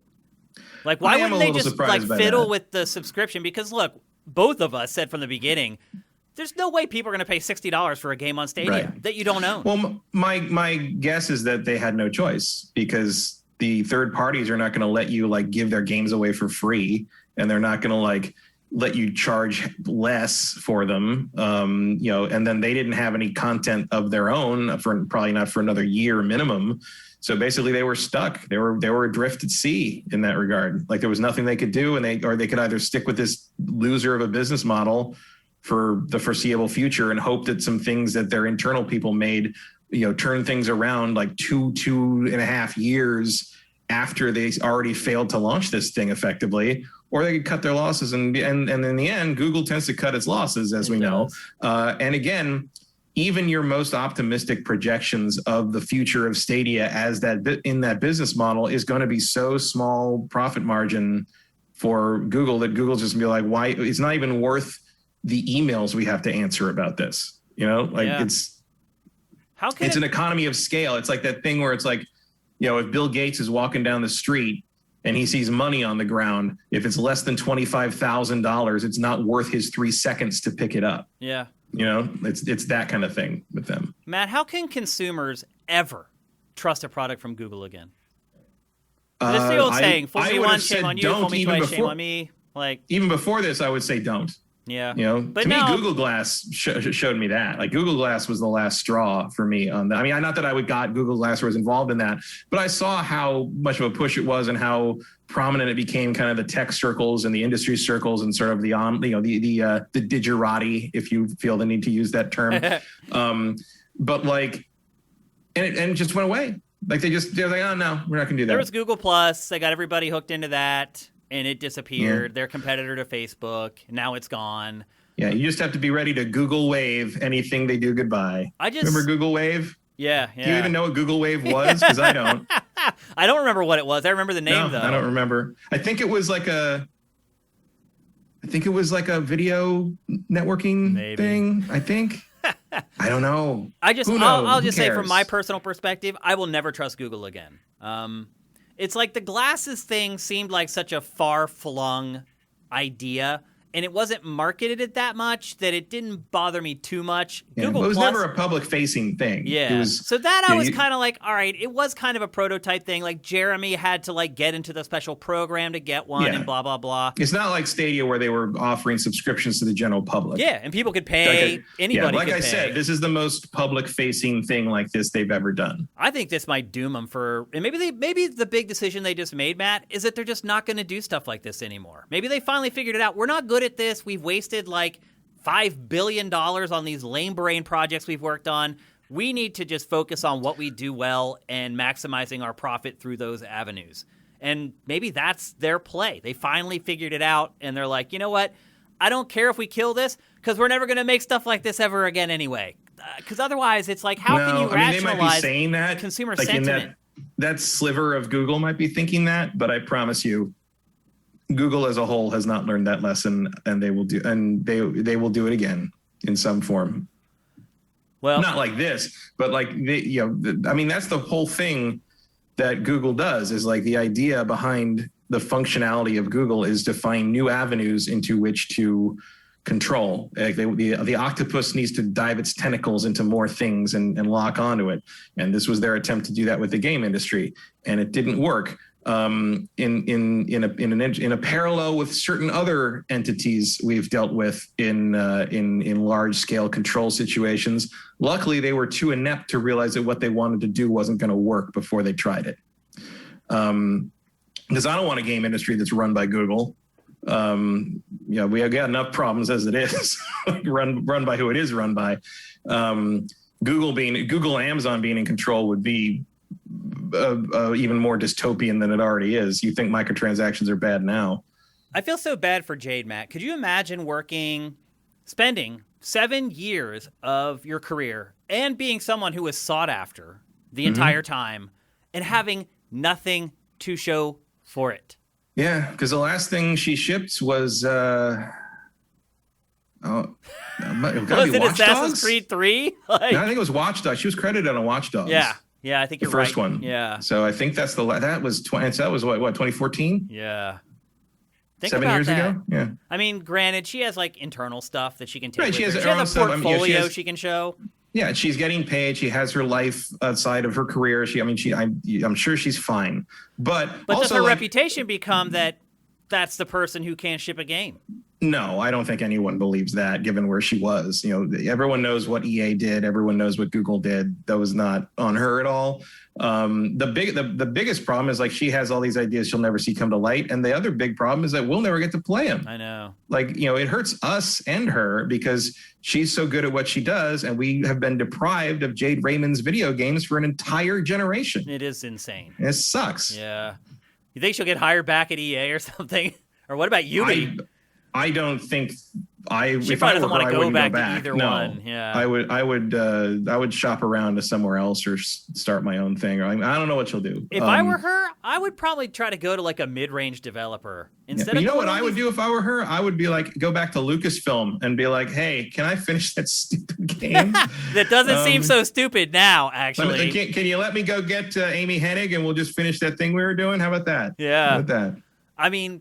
Who Tell knows? EA what's what and just let us make our own thing. Well, they're going to be competing to make Star Wars games now. So maybe it is a case where they can EA is like, hey, we have this pitch. I still would kill to play a Jade Raymond headed Star Wars game. Yeah. I would love to see what that would be. And Amy Hennig. I would love to play. Amy, of course. Like, I still can't understand how EA didn't make it work. I still can't understand it. Like, I ask that question about EA constantly when it comes to Star Wars for the last however many years. It's ridiculous. So it turned out for the best in the end, where Lucasfilm finally figured out what they need to do. But again, that's another loss in the Jade Raymond column for things we'll never get to play, probably. Yep. So Matt, you think within a year and a half, Stadia will no longer exist? That would be my guess. I mean, obviously the tech will be there, but I imagine they'll do something else with it that is not branded as Stadia. I wonder what that could be. I don't know. There's plenty of things you can do with streaming tech. That, Google has plenty of users for stuff like that. But in terms of like a brand, they put things out on. A, it doesn't matter, and B, no one cares. So you even if you do the hotel thing like you were talking about, which could be a lucrative licensing thing if you can get critical mass on it worldwide, you don't need to call it Stadia. And in fact, knowing the hotel industry, like hotels are going to want to call it their own branded thing. Yeah. It's like the Bellagio Hilton, game arcade or whatever. Yeah, Hilton Amusement Company or something. Shit like that. Yeah, I could see that totally. That would probably be what I think would. And end if I was up. a hotel, because I think you're right. Then I would want to do that too. So, I think you're right. That is the most logical detour. The only reason I came up with it is because I've experienced it before. There are these crappy video game systems in hotels. And like the N64 ones were in hotels here in America, like 14 years after the N64 was sent out to pasture. That's the other thing. There's a long tail on these things. Once you get the stuff installed there, you can make money on it for a long time. The only obstacle would be that is if it does become something that's used as a pretty standard thing in hotel rooms, that's a lot of bandwidth for the hotel. Is. Yep. And then you're going to get people complaining that they can't make dinner reservations because the internet is awful. Or if you're a hotel, who knows about data caps in other certain countries? Even companies have to deal with that in some countries. Like it could get expensive real fast. Yeah. Well, the good news is net neutrality is going to be reinstated. So hopefully some of that stuff will help. Data caps. It's like a race right now between reinstating net neutrality and data caps rolling out across the United States. Yeah. I have a buddy who works for Comcast, and he texted me the other day, and he's like, "I can't make up excuses anymore." He's like, we're scummy because they instituted data caps everywhere. And I'm like, I don't have a data cap. I have Spectrum in LA. And he's like, well, enjoy it while it lasts, because now that we've done it, everyone's going to do it. And he's like, because we're the leader, and whatever the leader does, everyone else follows, because we're going to take the hit for it. And then everybody else can be like, but look, Comcast already did it. So things are not headed in a good direction right now for data in the U.S. Hopefully, net neutrality can roll in to save the day at the very last minute. But anyway, that's the latest on Google Stadia. We probably really will not talk about Stadia for a long time until they figure out what they're doing and they announce some kind of a deal like we were talking about before with hotels or something like that. But even then, is it worth talking about? It probably isn't. It won't be. And you've got the question of like, will the third parties even want their games in that scenario? Yeah. Do you want someone to be able to just go play Assassin's Creed Valhalla in its entirety in a hotel room in Vegas? Yeah. Like when you can go be in Vegas. You're kind of giving away the game for free. There is your contract worth that? There's a reason so many of those hotel gaming things and bar gaming things are just like rip-offs of old puzzle games. It's true. Like nobody wants their games on it. Yep, it is true. So Google has succeeded in making Stadia, as of this week, entirely irrelevant to our audience. It no longer matters. And I really regret I would say they succeeded at that long ago. Yeah. But they just admitted it this week. Well, I really regret now that we added Stadia as a platform on Sifted. There's a lot of work and money that goes into doing that stuff, and it was all for nothing. But when you get 8 months straight of every major game trailer having a Stadia logo at the end of the trailer, you start to get the hint. You're like, okay, this is here to stay. They're all in. They have partnerships. It's working. Here to Stadia. Nice one, Kyle. Ugh. Anyway, that's probably the last time we're going to talk about Stadia. We'll see if like Amazon Luna ends up suffer Man, the same if I'm fate. running Amazon Luna, I'm looking at that like, whoa. I know. It's not great. Yeah, you got to be petrified now. You're like, wait, And Google especially can if make it like, work? Amazon's got the canary in the coal mine of like, we couldn't even get our own video games off the ground even without the streaming I thing. mean, they getting in already the way. bailed on making games. They already so yeah. they went straight to the services part of it. They just were like, you know what, we can't make games. We just can't do it. They ended up canceling them all and they don't understand. firing one of also, my like, friends. These a company on the scale of Amazon and Google, they're just not accustomed to the profit margins of a game publisher. Like they're like, oh wait, that's all you make off this stuff? It's like, yeah, you sold like however millions of copies, but you did not like make billions of dollars off. That's not how anything works. Also, while we've been on the air, Jeff Bezos announced he's stepping down as CEO. Well, I mean, what else could he do? He can't make any more money.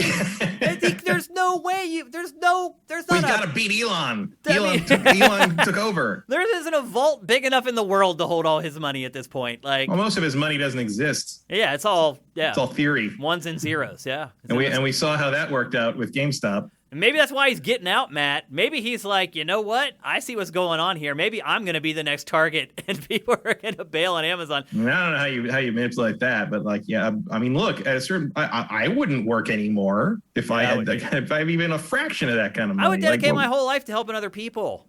There's nothing. Well, you are not Jeff Bezos. I know I'm not. But he needs to figure out that, honestly, there's no better feeling in the world than helping someone else, making someone else's life better, making someone else happy. I don't understand how these billionaires don't get it. Like, if you want real joy in your life, help other people. To me, there's nothing that feels better than doing something for someone else. So maybe he'll figure it out and he'll become a philanthropist here. I don't know. That is shocking, though, still, because to me, he was the ultimate greedy F. So I don't know. Maybe he's going to cash out some of his stock, and Amazon stock is going to crash all on its own without a bunch of people like us going and buying it and screwing the short sellers. It'll be crazy. Okay, it's time to move on. We're going to talk next about the next Tomb Raider. An announcement came out from Square Enix this week because, believe it or not, Matt, if you need something else to make you feel old, this year is the 25th anniversary of Tomb Raider. These anniversaries do more to make me feel old than any ankle that sounds like Rice Krispies or any pain that I get whenever I get up out of a chair. It's the gaming anniversaries that make me feel old, because I remember when the first Tomb Raider came out, I wasn't a young buck. Like, I wasn't like a 3-year-old or anything like that. Well, I'll give you a good one. Yesterday, was it yesterday? No, it was the January 31st. January 31st. Was 33 years ago that day, the premiere of The Wonder Years. Wow, that does make me feel old. Well, no, wait for it, because The Wonder Years, that was 88. Wonder Years came out in 88 and was depicting events from 1968. Yep. And if they launched a Wonder Years equivalent today, it would take place in 2001. I did see the girl, Winnie. Is that her name on the show? Yeah. I did see her recently, and I was like, I don't think every boy had a crush on her or whatever. I did when I was a kid. Danica McKellar, yeah. And I just saw a recent photo of her, and that also made me feel really old. she has a PhD in mathematics. Yeah. She is like a math genius, chemistry as well, I think. She got out of the industry wisely. Oh, yeah, she got way out. She made her money. She and Paul got the hell out and did other things with their lives. Yeah. Only Fred Savage stayed in the savagery of Hollywood. Well, he was the star. He did fine for himself. He did. Okay. He absolutely did. He has continued to work, unlike a lot of people. But anyway, so it is the 25th anniversary of Tomb Raider. It makes me feel old. Quarter century. Apparently, it also is making Crystal Dynamics feel old, because alongside the fact that they said we're going to be doing a big celebration for the anniversary, they also announced the first details on the next Tomb Raider.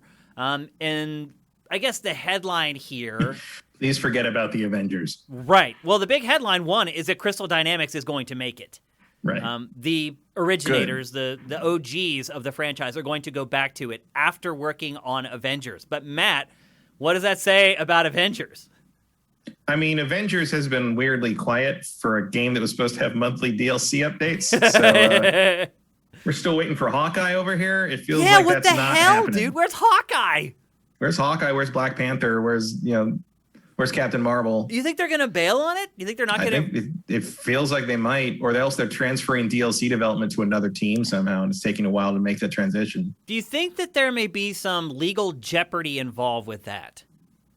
You mean like they're under contract to support it for a certain amount? Or not even with, well, maybe that, but also the fact that they've marketed all these things that were coming with the game, and I haven't seen the game's box. It may have said on the box like DLC to follow, Hawkeye's Well, it definitely coming. said on the box that Spider-Man was exclusive to PlayStation, and we still haven't gotten that. So Right. So where's Spider-Man? Do you think that they could be in legal jeopardy if they don't deliver on some of that stuff? I mean, that is there is a legitimate question of a class action there. Yeah, because believe me, companies have been slapped with class action lawsuits for much less than what's happened so far with that game. I don't see how they can just bail. I really don't. It seems like anything that they put out a press release for or released a trailer for, they're probably going to have to deliver it eventually. Or like it's and actually, I mean, I haven't read the EULA, but there usually is a thing that says like it can be terminated after this particular date, right? Kind of thing. Sure. And you got to be ready for that. But usually they last as long as that. I mean, even Anthem's still running. You know, like there's still a lot of people playing Anthem. It's running silent, but you can still log in and play it. Like that seems to be where Avengers is heading at this point. I also wonder if it's quiet because like they are reinventing the game somehow, and they're just not talking about it yet because they learned their lesson about showing anything too early from this game. So you think they may be pulling a Fallout 76 where they're going to leave it up and kind of remodel it on the fly? I think they may be trying to do that, and like Fallout 76 is not bad now. It's gotten a lot better, for sure. They've whipped it into some kind of shape. It's sort of a Fallout 3.5-ish sort of thing now.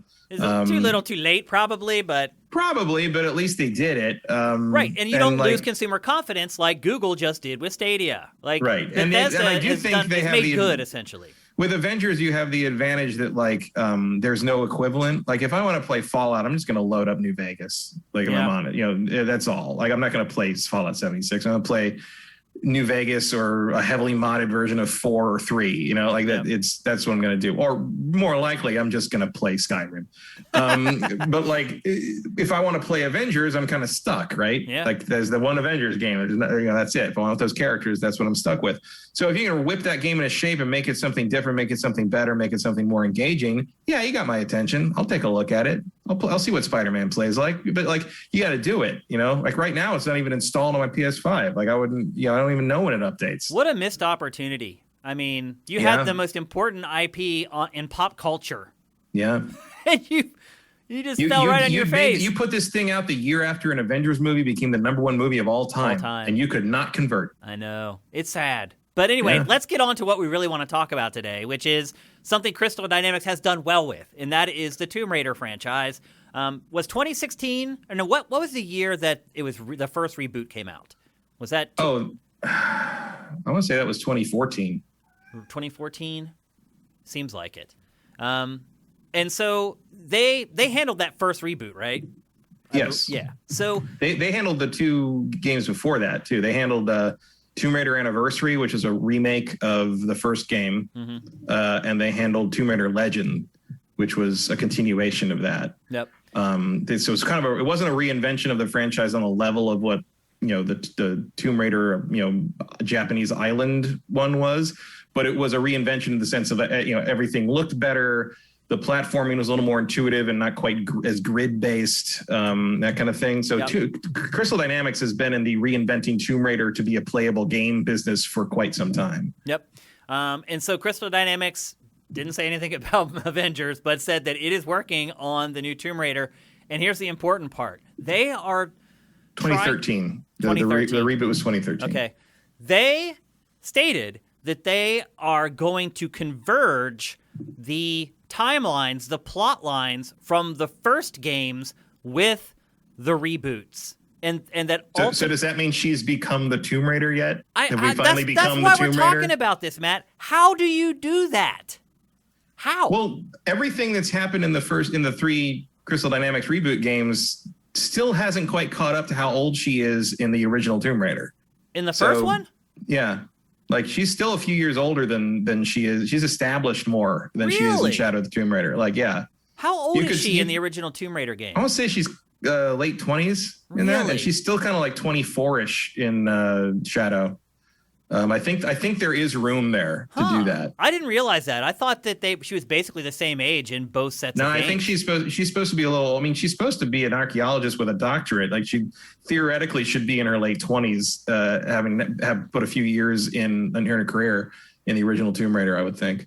So and she certainly voiced like that at the time. So basically what you're saying is that the old games already are the continuation of... If you want to consider them that, yeah. I mean, there's little element, the backstory of her father and everything is not the same necessarily, but you could squish it if you had to. Does this mean that, like, we're going to start fighting dinosaurs? That's what I'm saying. Like there was a T-Rex in that first game. Right, because that's the other part of Tomb Raider, the original games were fantastical. They were almost sci-fi. They weren't realistic, and obviously the reboot.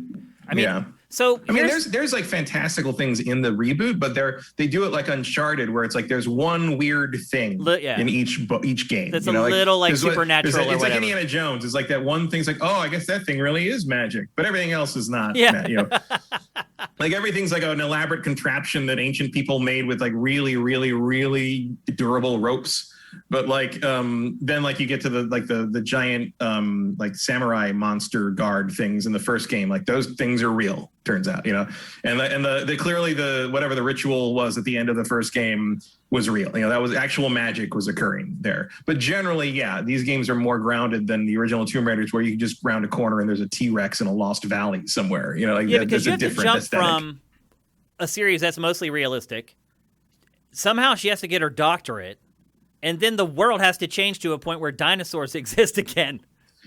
Yeah, I mean, you could. Look, the dinosaur thing is supposed to be like a lost world thing, like she's in such a remote, isolated place that dinosaurs have survived in this weird jungle area. Oh, they didn't come back. They just never. They've just always been there. Yeah, they've always, it's like a King Kong Skull Island thing. Like this dinosaurs didn't go extinct in this one little like baby, the secret of the lost legend. You remember that movie? Yeah, where they find the brontosaurus in Africa. Satellites don't work in that area for some reason. There's a lot of foliage. Just like very, very heavy canopy. That jungle canopy is real thick. Yeah, it's very, very thick. It covers all the T-Rex hunting. It's very, very.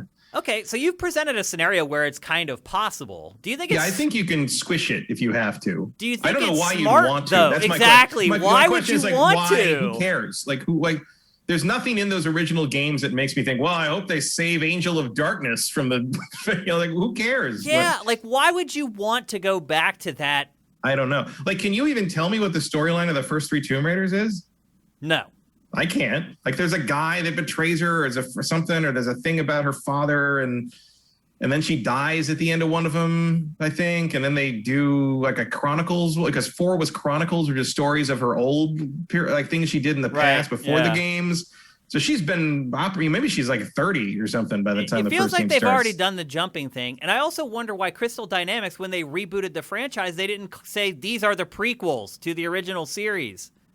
Yeah, because they hadn't thought of it yet. Yeah, and now they're trying to retcon it, I guess. Yeah, I mean, look, if there's worse things you could do than take the premises of the original games and reinvent them into new games, because it at least saves you the trouble of coming up with new scenarios. That's true. But in terms of, I feel like that's the way forward, is to say okay, kind of like what Mortal Kombat did. Yeah. Where it's we're just going to retell the first 3 games in a modern sensibility. Mm-hmm. And that'll be sort of how we integrate the old Tomb Raider timeline into the new one, as opposed to saying okay, we're just going to pretend, go play the old games if you want to find out what happens next. That doesn't make a lot of sense. Yeah. That's what I would imagine they're doing, is a Mortal Kombat thing, where they just sort of, okay, the next game is going to be Tomb Raider 1 through 3 retold and redesigned as the Crystal Dynamics style Tomb Raider game. Do you think it'll work? I feel like it doesn't matter. It's you can make that as a publicity point as if you want, but I don't think it's going to change anyway. I mean, it's not going to stop me or encourage me to play it one way or the other. I love those. I love Crystal Dynamics Tomb Raider games. Me too. I think that I really enjoy them. Shadow didn't seem to catch the last 2 games haven't really caught. The last 2 games have not especially sold. Shadow, I got the impression, at least, that Shadow really undersold what they were expecting it to. Yeah, and it was great. To the point that I was a little worried that we might not get another Tomb Raider game. I mean, I'll be honest with you, I'm worried if they should make another one.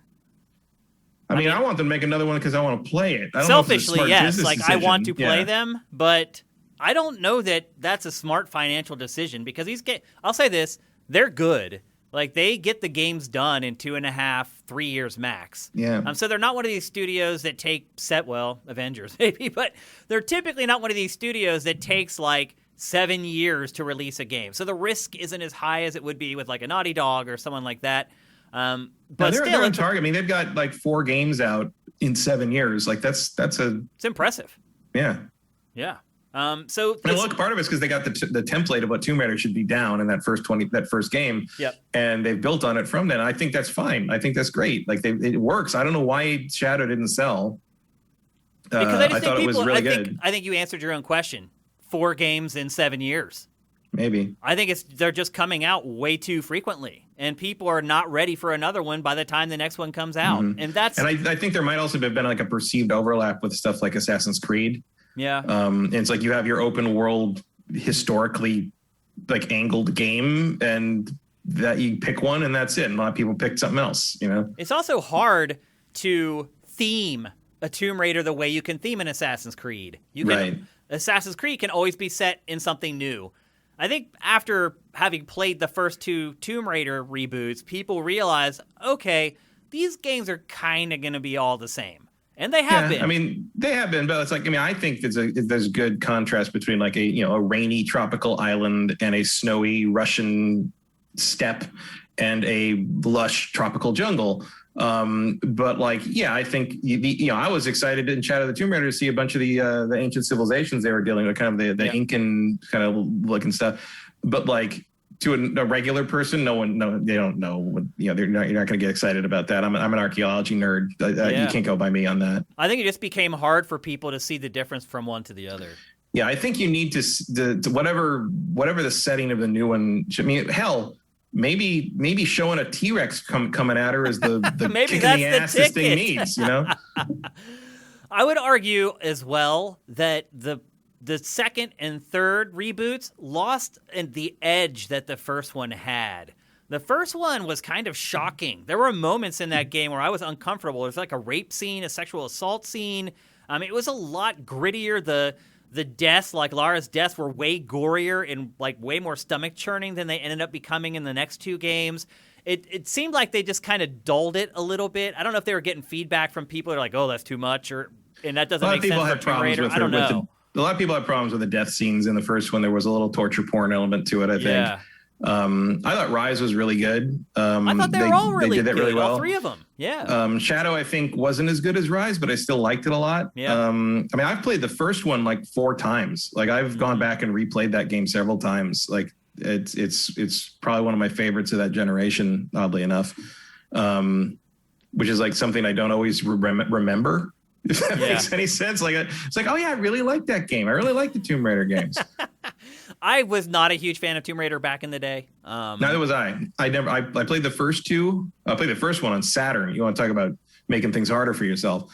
I never found them fun or interesting. They were ticky tacky platformy nonsense to me. And I'll be honest, the first couple games, Tomb Raider games, did exactly what I just said. Where I was like, I don't see the difference between this one and the last one. They look like the same games. No. Yeah. Like there were like vague. I remember when like. I remember like now she's going to India. It's like okay, I think there were like little graphical things. Like I think between 1 and 2, like they figured out what curves were. Yeah. Like suddenly the platforms weren't all squares and her boobs were curved instead like of triangles. And like that's about the big. But I can't remember where things were set. Like there was no. It wasn't like they were trying to do the Indiana Jones thing, but one of the things Indiana Jones always did was like you knew all the different places you were. There were very distinct locations, and Tomb Raider never quite figured that out because the graphics were so primitive in a lot of ways, and because no matter where you were in the world in Tomb Raider, you were still just solving a bunch of bullshit, pull the lever, jump the platform, die instantly puzzles that you just did over and over and over again. And half the time in those old games, I couldn't even tell what I was looking at. Those games were reaching too far beyond what they could depict in the tech of the time. Yep. I always felt. Any concerns after Avengers that Crystal Dynamics can't deliver on Tomb Raider? Because we say all the time that it's not about a studio's name. It's about the people that work at the studio. No, I think they know exactly what Tomb Raider needs to be. they'll probably be like coming home for a lot of them. They know exactly it's their comfort zone. Also, they are not going to have a licensor breathing down their neck over what they can and cannot do. They are not going to have Square Enix watchdogging them over like this deal we have with Marvel that extends all these other teams. You fuck this up, you're gonna fuck it up for everybody. Yep. You know, I think they are the experts at making this series now, and they will be left to their own devices, and they know what they need to do. So I actually have a pretty high confidence in Crystal Dynamics to deliver a good Tomb Raider game. My question, of course, as you say, is it a smart business decision? Will it sell? Will you be able to catch the spark of the public imagination with it and make it sell like that first reboot one did? I hope so. Like, because as much as I do want to play another Tomb Raider game, the concern does tend to be in a long-term situation between Avengers, and if like a new Tomb Raider game were not to sell up to spec, you're like, if we lose Crystal Dynamics, that is a gigantic blow to the game industry and to the medium in general, because I think Crystal Dynamics is one of the low-key all-time greats. Well, I wouldn't argue against that, Matt. I'll be perfectly honest with you. Their output also is prolific. I mean, 4 games in like 7 or 8 years. Oh, yeah. Not many studios can do that, man. Even before that, they made the Soul Reaver games, right? And I love all those. You know, Crystal Dynamics make great stuff over the years. They are one studio that has lost people and just brushed it off. And kept it going. They have maintained their identity, and they have maintained sort of that high level of quality for years and years. Yep. So in Crystal Dynamics, we trust. We agree on that one. Absolutely. Yeah. Honestly, the Tomb. I don't know what it is with the Tomb Raider thing, but I kind of. This might just be me and my own bias. I blame Square. Fuck it. It's an easy thing to do. Do they really Square's, their job is to make a good game. Square's job is to sell it. Yeah. They're the ones with a marketing company, marketing department. Yeah, they're the ones who put out the advertisements and handle all the marketing and the promotion and all that. And I wouldn't say that they did a bad job at it. I've never watched a trailer or a commercial for one of the games and been like, that doesn't really add up. No, there was nothing about Shadow's marketing that turned me off of it or anything. Whatever it was, that wasn't it. I think it's just I don't know what to tell them. And that's the catch-22 if you're Crystal Dynamics is, okay, Marvel's Avengers didn't work, so we're going to go back to Tomb Raider, but it hasn't been all that long since the last Tomb Raider game came out either. So it's been a while. The other thing is I think if they can time it right to coincide with the new movie. That's true. That has big... When is it announced already, the new Tomb Raider movie? Oh, yeah. It is the sequel is they just announced the director. Same actress is the last one? Same actress. Hello, goofball.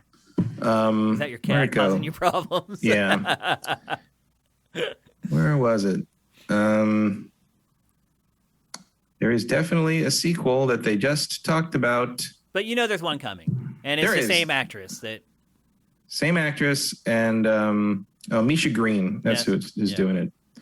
And she was the showrunner on Lovecraft Country. Oh, I've heard good things about that. I've not watched it. And she's writing and directing. She was a staff writer for Heroes and Sons of Anarchy. She's got chops. She's got power. I am very, very interested to see what she does with this. Any rough release date for that?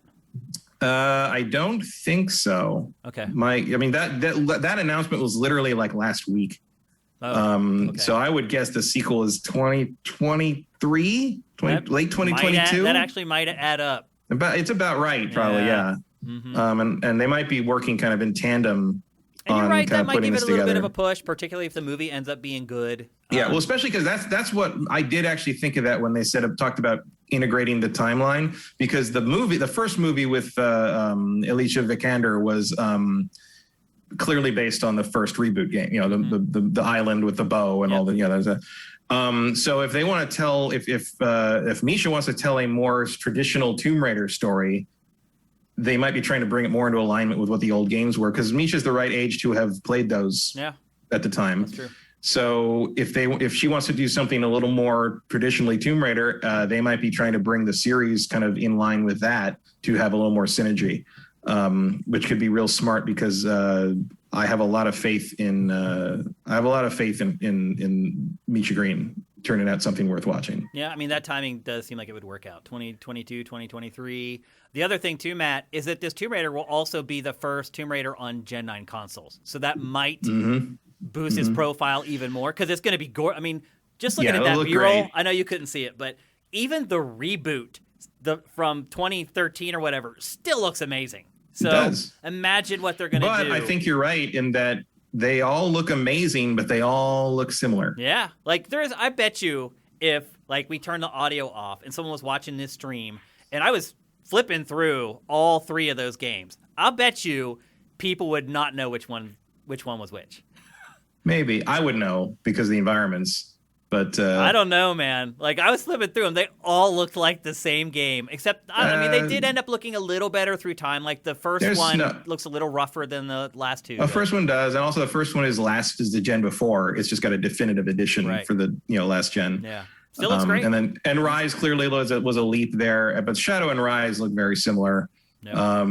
Using a lot of some of the same assets, I would think. But my thing is like, I know the difference between Russia and South America. So like, even the concrete tunnels of each are very different because one is Cold War construction and the other is ancient Inca. Yeah. And also she's wearing different clothes in them. She's wearing heavier coats in Rise of the Tomb Raider, but they are very similar games in terms of how they play and what you're doing and where you're going.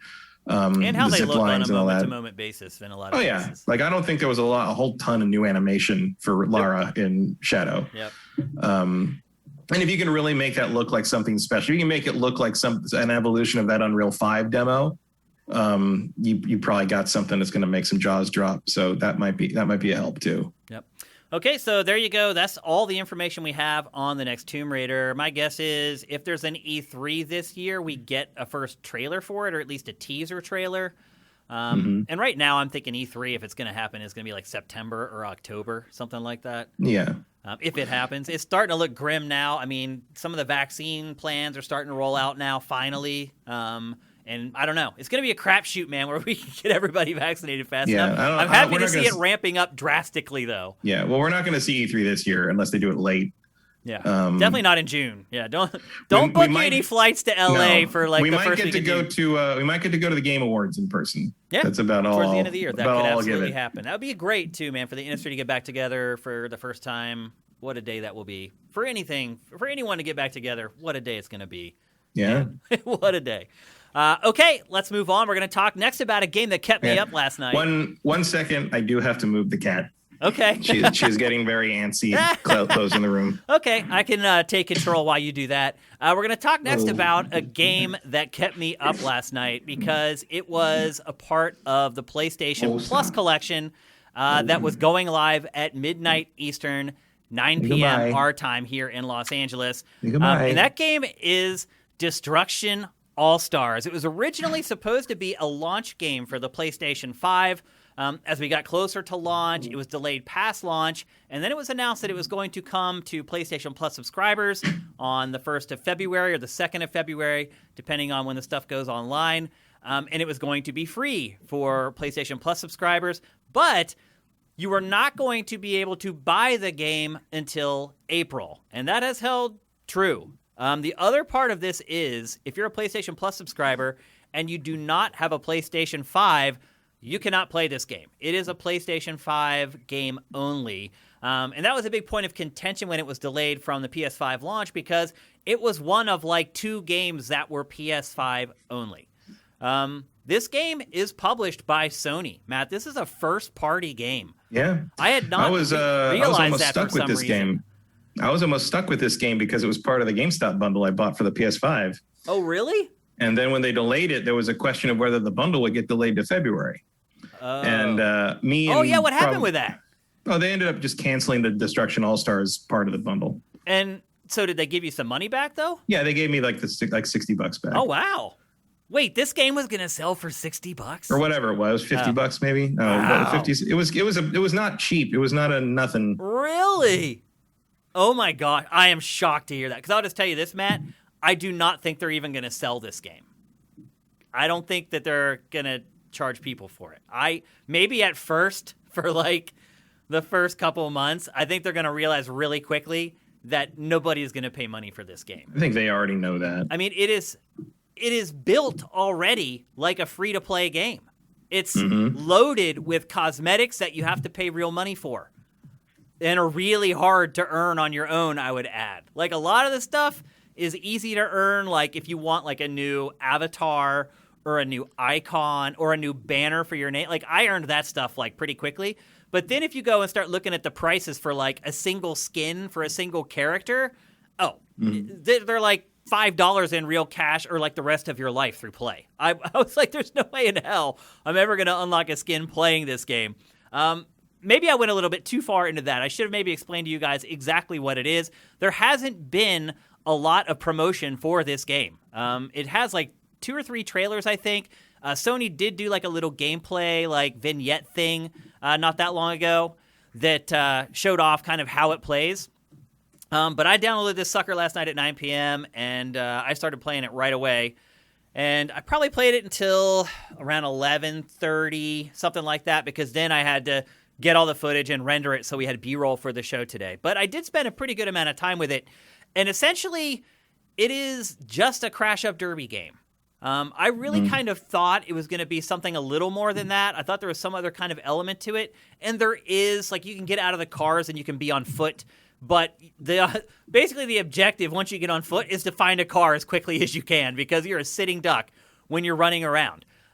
So the basics of it is there are 4 different modes. There are 2 modes where it's every man for himself, and then there are 2 modes that are teams where it's 8 versus 8 cars. And essentially what you're doing is you're trying to wreck the other cars, and you're trying to keep from getting wrecked at the same time. And you do have tools to do that, like you shove the right stick forward to ram cars, you tap the stick right or left to kind of like sideswipe them. And then each character, and there are tons, there are literally like already almost like 20 characters in this, Matt, and they're all different. Yeah. I was surprised by that. I just looked up my order. They were charging $70. Whoa! It was a PS5 price game. Did they give you $70 They gave back me for that? Yeah, they reached the price dropped by $70 when they canceled the destruction. Oh, well, you out hit of the bundle. gold mine then, Matt. I mean, I don't think they're ever going to sell this for $70. No. So I think you may have actually won that deal. Oh, I mean, I didn't want it. I just wanted the system. It's bad enough I got an extra controller and all this other crap. But like, they that was part of the bundle. Like, and to me, that was just like, you're not going to sell this thing. Yeah. Like, you're going to force me to get this stupid launch game. Yep. Well, and it didn't even make it. So yeah, that was good. That was. Yep. They couldn't ask for a better outcome there. Yep. So you have the smash when you can smash in. You have the side swipe, and then each character also has 2 specials essentially. One generally is an offensive attack, and the other one is generally defensive. And like most games of this ilk, they're on a cooldown, so you can't just keep spamming over and over. You got to wait.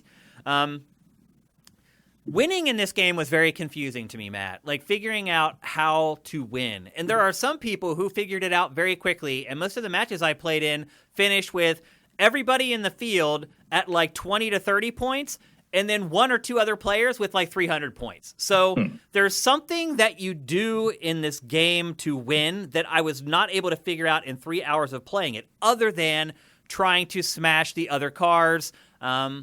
And you do get points for that. And I know like how big the smash is like how many points you get. But like there were times where I would barely tap a car and I'd get like 15 points. And then there were times where I'd run from one side of the arena to the other and nail the ram perfectly and just T-bone a car, and it would be like minor hit. And I'm like, wait a minute, like, so it seems to me that the scoring is a little bit arbitrary, meaning like I could not figure out what I should be doing to be successful at the game after playing it for several hours.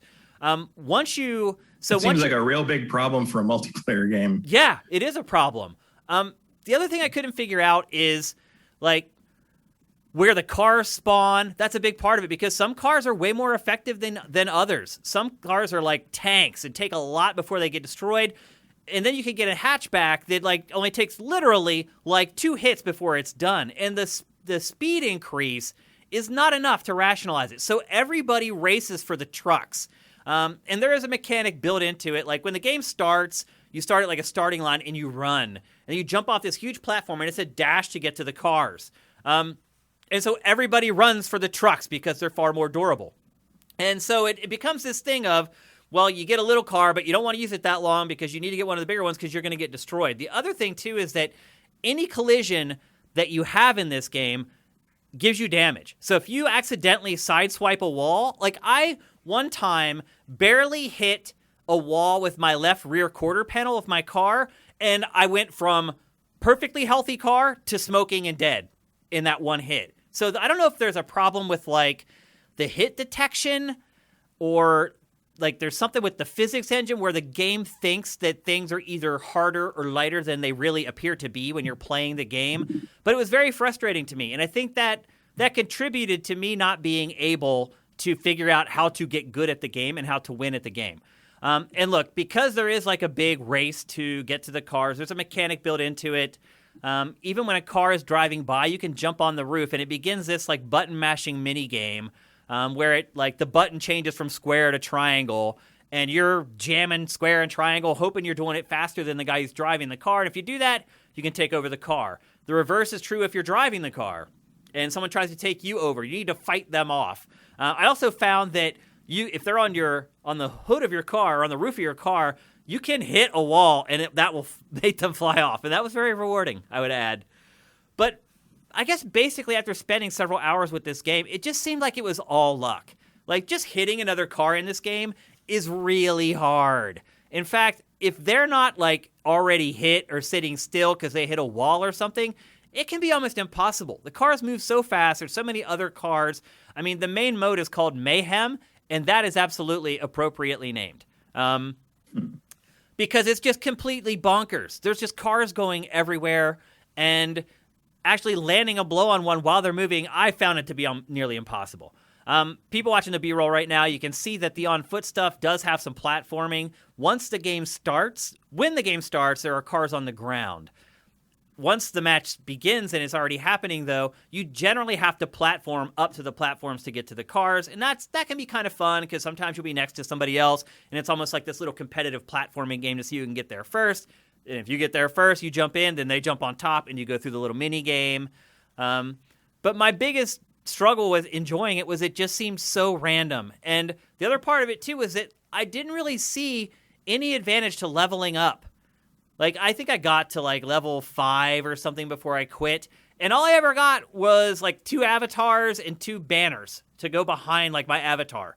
I never unlocked any skins, like, no power-ups for the cars, no, like, new paint jobs for the cars. Like, so the progression wasn't great. The stuff, it appeared to me, cost too much if you want to buy the skins and things like that. It just, the whole game appears to me to be set up to be free to play right out of the gate. I really struggle to think that in April they're going to charge people for this. And if they do, I think it's going to be like $10, $15, something like that. I don't know how anybody would rationalize spending that much on it. But look, as a free PlayStation Plus game, that's a PS5 only game. And I will say this, you can tell it wasn't built as a PS5 game. It looks like it was originally a PS4 game that they've up-res and maybe done a little bit of work on. So it's free if you're on PlayStation Plus right now. I definitely recommend downloading it. It's not that big of a file. And so it's not that big of a risk of checking it out. But I have been playing a lot of Rocket League. And so I thought that maybe this game might be similar. And the only part that's similar is it's Rocket League without all the other fun parts. It just has the smash up derby parts. And without the strategy part, in all honesty, or like the competitive balance. It just became so random. Like the one multiplayer mode, everybody just goes out and mashes other cars. And as you do that, you accumulate points. And then there's like a big column of light in the center of the arena. And you have to deliver the points before you blow up. Because if somebody blows you up, they get your points. And that had a little bit more strategy. It was a little bit easier to understand, but you're still dealing with the total random nature of being able to strike another car at top speed. I just found it to be really, really hard.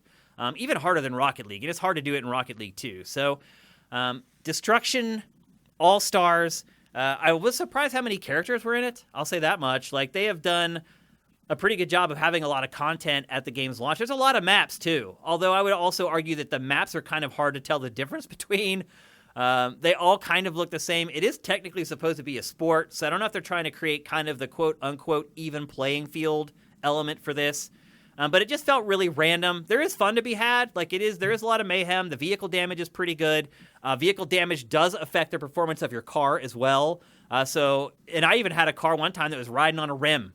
So the damage is pretty extensive and pretty cool.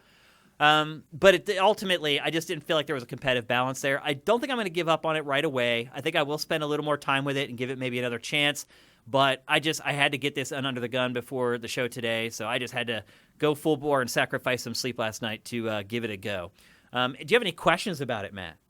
Nope. None. Do you have no interest in this at all? Absolutely zero. Why not? Because you don't hate driving games. I don't like arena destruction derby stuff. I don't. And like my main memory of most like competitive destruction derby style things are exactly what you're talking about with the random damage and kind of like why did that happen, and that all sounds exactly like what I was expecting. It looks extremely unappealing. It the mostly character makes models me want, aren't compelling. I'll say that. I didn't find too many that I was like, I want to play that guy or I want to play that girl. It mostly makes me want another Twisted Metal. And I've only got so much space on that tiny little hard drive. I'm not using it up on that. Like, the other thing I would say too is that the specials in this game, you have to like pay attention to even know that they're happening. Like they're so subtle. They're not like these things where like the car turns into a nuke and like blows apart like, 15 cars around you or anything like that. There's like little like barriers that will come up to denote like a shield. There are a couple kind of a little more attractive attacks, but for the most part, they're pretty subdued and pretty subtle. I did have fun playing it. Maybe some people will find a little more enjoyment. Maybe they'll figure it out quicker than I did and kind of understand where the competitive balance lies. I struggled with that personally. But again, if you have PlayStation Plus, it is free. And it is a PS5 exclusive. You can't play it on PS4. But I don't know. I struggle to see the lasting power, particularly after they delayed it and gave them more time. I would have thought that that would be one of the things they'd be working on late stage is balance and things like that. So I'm a little disappointed in it. I didn't have crazy high expectations for it, particularly after it was delayed. But I think it ended up being probably even a little bit worse than I had hoped that it would be. I take it this is what you were asking about the updating of the PS Plus games. Yeah. So last night I'm waiting for this to come online, and it was like almost 10 o'clock. And I was like, where the hell is it? The game isn't showing up. And I texted Matt, and I was like, what time did the PS Plus games go up? He was like, midnight Eastern. I refreshed, and literally it appeared right in front of my eyes. Well, it was funny because like when you did that, I'm like, what was he looking for? So I actually turned the PS5 on and went to PS Plus. And it was all the same stuff, except I hadn't gotten the second half of January game, which was that Tomb Raider? No, I don't know. I didn't even look at anything else. I just grabbed this because it was pretty good. It was something pretty good. That I'm like, oh, I already own that, but I'll get it. And it was nothing. I'm like, I don't know what he was looking for. And then like this morning, I turned on the PS5 to play Balan Wonderland, and I looked at it. I was like, oh, okay, yeah, it's all new stuff now. Okay, I get it. Yeah, I played a lot of games this week. It's crazy because it looks like there's nothing in February, but I spent a lot of time playing video games this week for GameFace. Okay, I've pretty much said all I need to say, at least based upon the amount of time that I've spent with it. If I go back and play more, and it is a really slow month, if I go back and play more and I feel like my opinion on it has changed, I will absolutely come back on GameFace and talk about it.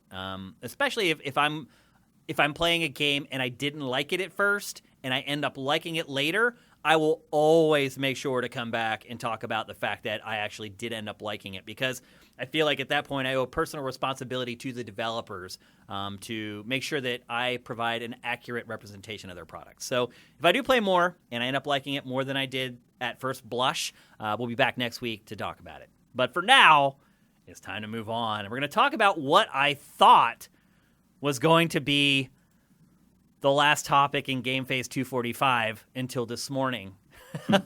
And that is The Medium. Probably the biggest game release of the week, I would argue.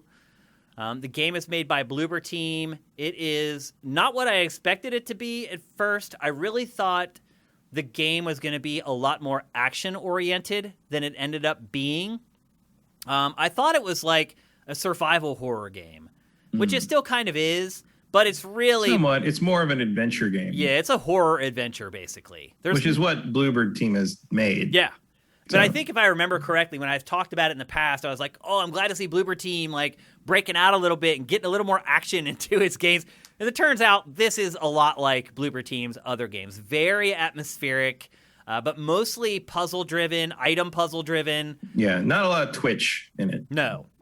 Now, Matt, I'm not sure if you got to the part where you did end up using powers for kind of attacks. Did you ever get to that point?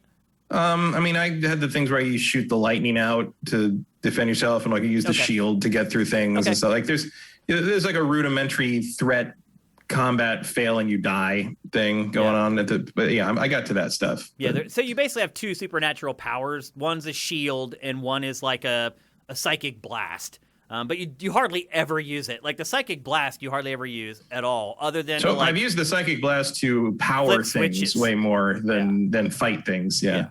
And the shield you do end up using a lot, but not a lot, but fairly frequently, because they try to block you off from certain levels or certain portions of the level with like bats. I don't know if they're bats or locusts or whatever. They're moths. And you use the shield to like run through those walls of moths. Yeah. But anyway, my favorite item is the razor that you use to cut through skin walls, which is not a razor. It is a physical manifestation of regret. That is the kind of content I am here for, Bloober Team. Well done. Before we start talking about the nuts and bolts of the medium, we should give a quick plot synopsis. You play as a young girl, and she has struggled through life with this issue that she's had where she can basically go to this other place where she's living in two realities. And the other reality is the reality of the dead. And she has learned through time that she is a medium who can help people cross over to the other side when they're stuck in the middle. And she is returning home to bury essentially her father, who had adopted her or fostered her. I can't remember. So he was a foster father, but basically he kept her. He had taken care of her whole life. Yeah, and he had passed away. He ran a funeral home, and she comes home to basically take care of his final considerations. She gets there, and she goes into the mausoleum. She has to like dress her dad for his funeral. And she has sort of one of her first sort of psychic breaks and goes to this nowhere land where her dad is there. And she has to convince him to cross over to the other side. And that kind of introduces you to really the major plot point that is the crux of the game. As soon as that whole scenario kind of plays out, she then gets a mysterious phone call from someone saying, I know, and look, she's getting tired of this. She's tired of living this life where she's caught in between two worlds. She doesn't want to really be a medium anymore.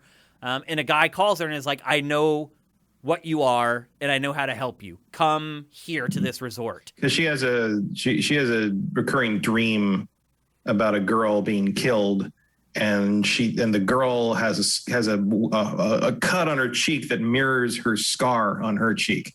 So she's not sure if that's a memory of herself or like... Yeah, because she's obviously alive. And the little girl in her dream, and you're seeing the dream right now in the B-roll, in spoiler alert, is killed. So she's alive. That's the first line of the game, is it starts with a dead girl. Yeah. And obviously the lead in this game is alive. She's living in the real world. So she's like, so we believe. Right. Yeah. Because that is kind of the question throughout the thread of the game is like, what is... And they start to muddy it too. Like, what is the real world? So anyway, this does take place in Poland. Yeah. In 1999. Yeah. Which is interesting. The developer is Polish, so it's kind of close to home. But a lot of the action takes place in a kind of an abandoned Cold War era sanitarium, and like it has that sort of like brutalist, like everything's a concrete block. So I mean, it's. The setting is important to the atmosphere of the game for sure. Yep.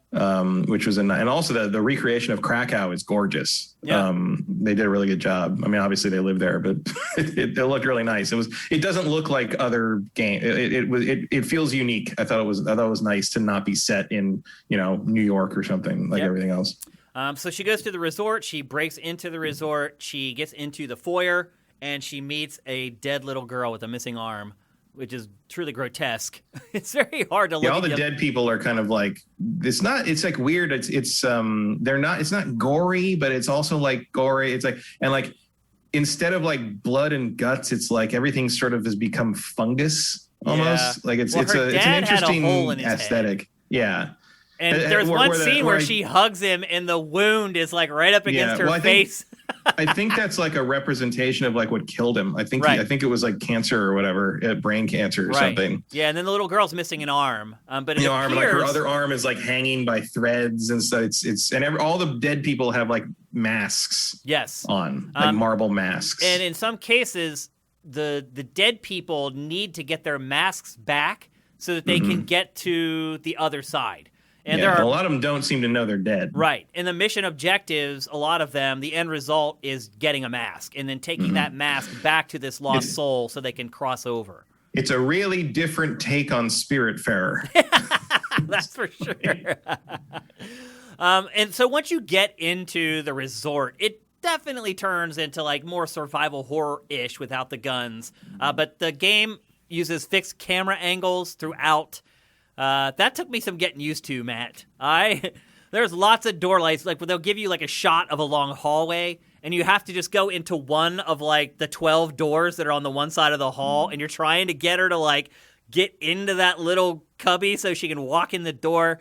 Like a lot of times the camera angle will switch while you're walking, and for the next like second, when it cuts to the next camera, you're walking the wrong direction, and you have to reorient the analog. All the issues. Yeah, well, it kind of depends. Like it does do the thing where when the camera angle switches, if you're holding a certain direction, it will maintain that direction for the character. But it's that thing where like when the camera switches, you have the instinct to readjust your direction on the analog stick, and that can like send you in the wrong direction and go back to where the camera was. But it's a problem you've had with fixed cameras since Resident Evil. Yeah, it goes back to the. And this one 95. Has it too. But it does do a good job of setting some scenes, building some tension. There it works. It doesn't frustrate me as much as it doesn't frustrate me as often as it pays off, I would say. Well, I think the reason it's frustrating is because you don't shoot. If the shooting has always been the problem, because in a lot of the old Resident Evil games, a lot of times you're shooting enemies that you don't even see. They're off camera. You just know where they're coming from, and so you just automatically start shooting in that direction. In this game, you don't really do any shooting at all. And so that alleviates a lot of the issues that people have had with fixed cameras in the past, which is nice.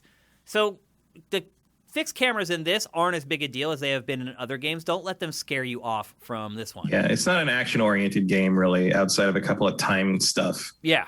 As she gets into the resort and starts digging around, the game turns into the find this thing here, find this other thing there, combine the two items, now use that new combined item somewhere else. Yeah, it actually owes a fair amount to like point-and-click adventure games. It feels like a point-and-click adventure game. Yeah. That's what it feels like to me, but a modern one because it's all in 3D. No, I've definitely thought that. It's definitely entered my. I mean, I don't know. That's not a criticism. No, not at all. I like those games. Me too. But I definitely have thought that several times. The other interesting mechanic is the out-of-body thing. Yep. Where if you hit a point where you cannot progress any further in the real world, you can hold B, or I assume circle on the PlayStation, and you basically transition entirely into the spirit world, and you can walk freely in the spirit world without, because when you're in both, there's a lot, it's a split screen, and she's like, you're controlling her in both worlds simultaneously. But if you can switch to only the spirit world, you can walk around separately and solve some stuff and find some items and do that. The trick is that it's timed, and her body basically disintegrates over time, and if you wait too long, you get sucked back into your own body and have to start over. At first, eventually you do get to sections where they let you go into that other world, and it's full screen, and they don't even split it, and they let you just stay there as long as you want. It's like they came up with the idea, and they started making the game, and they're like, you know what? We're really not going to be able to make this work for everything. Yeah, it's like, there's only so long you can push that puzzle type. And I'll say this, like the dual realities thing, because you're controlling two of her at once with a split screen, at first it's really simple and really easy. It does start to get confusing and confounding towards the end of the game. There are a couple times towards the end where I wish I could have looked at a guide, but there aren't any guides yet for the end of this game. And so I just had to figure it out, and it just was a lot of trial and error, because like there was this one puzzle where you go into this schoolroom, and you look at like a list of students, and then there's a bunch of seats around the classroom. And you're basically trying to, I didn't realize it at the time, you're trying to cross-reference the seating chart, or just the chart, with the seats. And the chart, the very last option at the chart had this little tiny 1 pixel sized white icon that you would never ever see if just playing the game. I was stuck on that puzzle for forever. And then finally, I just looked at that chart again and just started scrolling all over it with my analog stick like crazy, and the little thing popped. And I was like, you gotta be effing. Like, I was so mad. There are parts like that in this game where the clues are like hard to find. The icon maybe doesn't flicker at the right time when you're walking by something, and so you go past it and do a bunch of stuff that you don't need to be doing. The resort is like a labyrinth where, you know, you're way deep in it, and then you unlock a door, and all of a sudden, huzzah, you're back in the foyer. Like, the level design is kind of that way. It's pleasant. Like, it's a pleasant surprise at certain points. You're seeing right now in the B-roll, this is like the very first puzzle that you solve in the split world. And you're about to see as well, when you're playing in the dead world, you have to recharge your character. And she has like these bands that go up her arm. You basically recharge her with like spirit power. And the spirit power is what we were talking about earlier that you use to either ward off enemies, or you can use it to flip switches and things like that. So I would say this, the level design made the dual world stuff more confounding than the actual dual world puzzles. Because like, as Matt was saying earlier, and you can even see right here, like right now it looks like in the dead world you should be able to walk through that door. But you can't, because at this point they're not letting you detach from the real world. So you have to figure out how to unlock the gate in the real world to get through. Later on down the line, when you get that ability to hit the B button or the circle button and detach, then she can walk through those doors. And there's some interesting puzzles in this too. There's one room you come into, and there's like a grandfather clock, and you change the time on the clock, and it changes the room and opens up like passageways that one or the other can or cannot get through. And that's kind of how all the puzzles work in this, is you figure out what you can do in the real world, what you can do in the dead world, and then they start presenting you with puzzles, and you have to manage that, all while figuring out, well, can I get there? Because she can get through this door. In the dead world, she can't get through this other door. That's kind of how the whole game is designed. Matt, did you? And I know your answer to this already, but I'm going to ask it anyway. Did you find the game scary? No. I knew you were going to say no. You don't find anything scary. Not really. I do think it looks really nice, though. I like it. Like, I like how everything looks. I like the design of the spirit world. I can definitely hear the Akira Yamaoka music in there. Like, there's I had forgotten about that. there. Actually, that's right. It's all really well done. Like, I'm not saying it fails at being scary. I'm just saying I don't get scared by things that aren't real. But I like it. I enjoy it. And I think it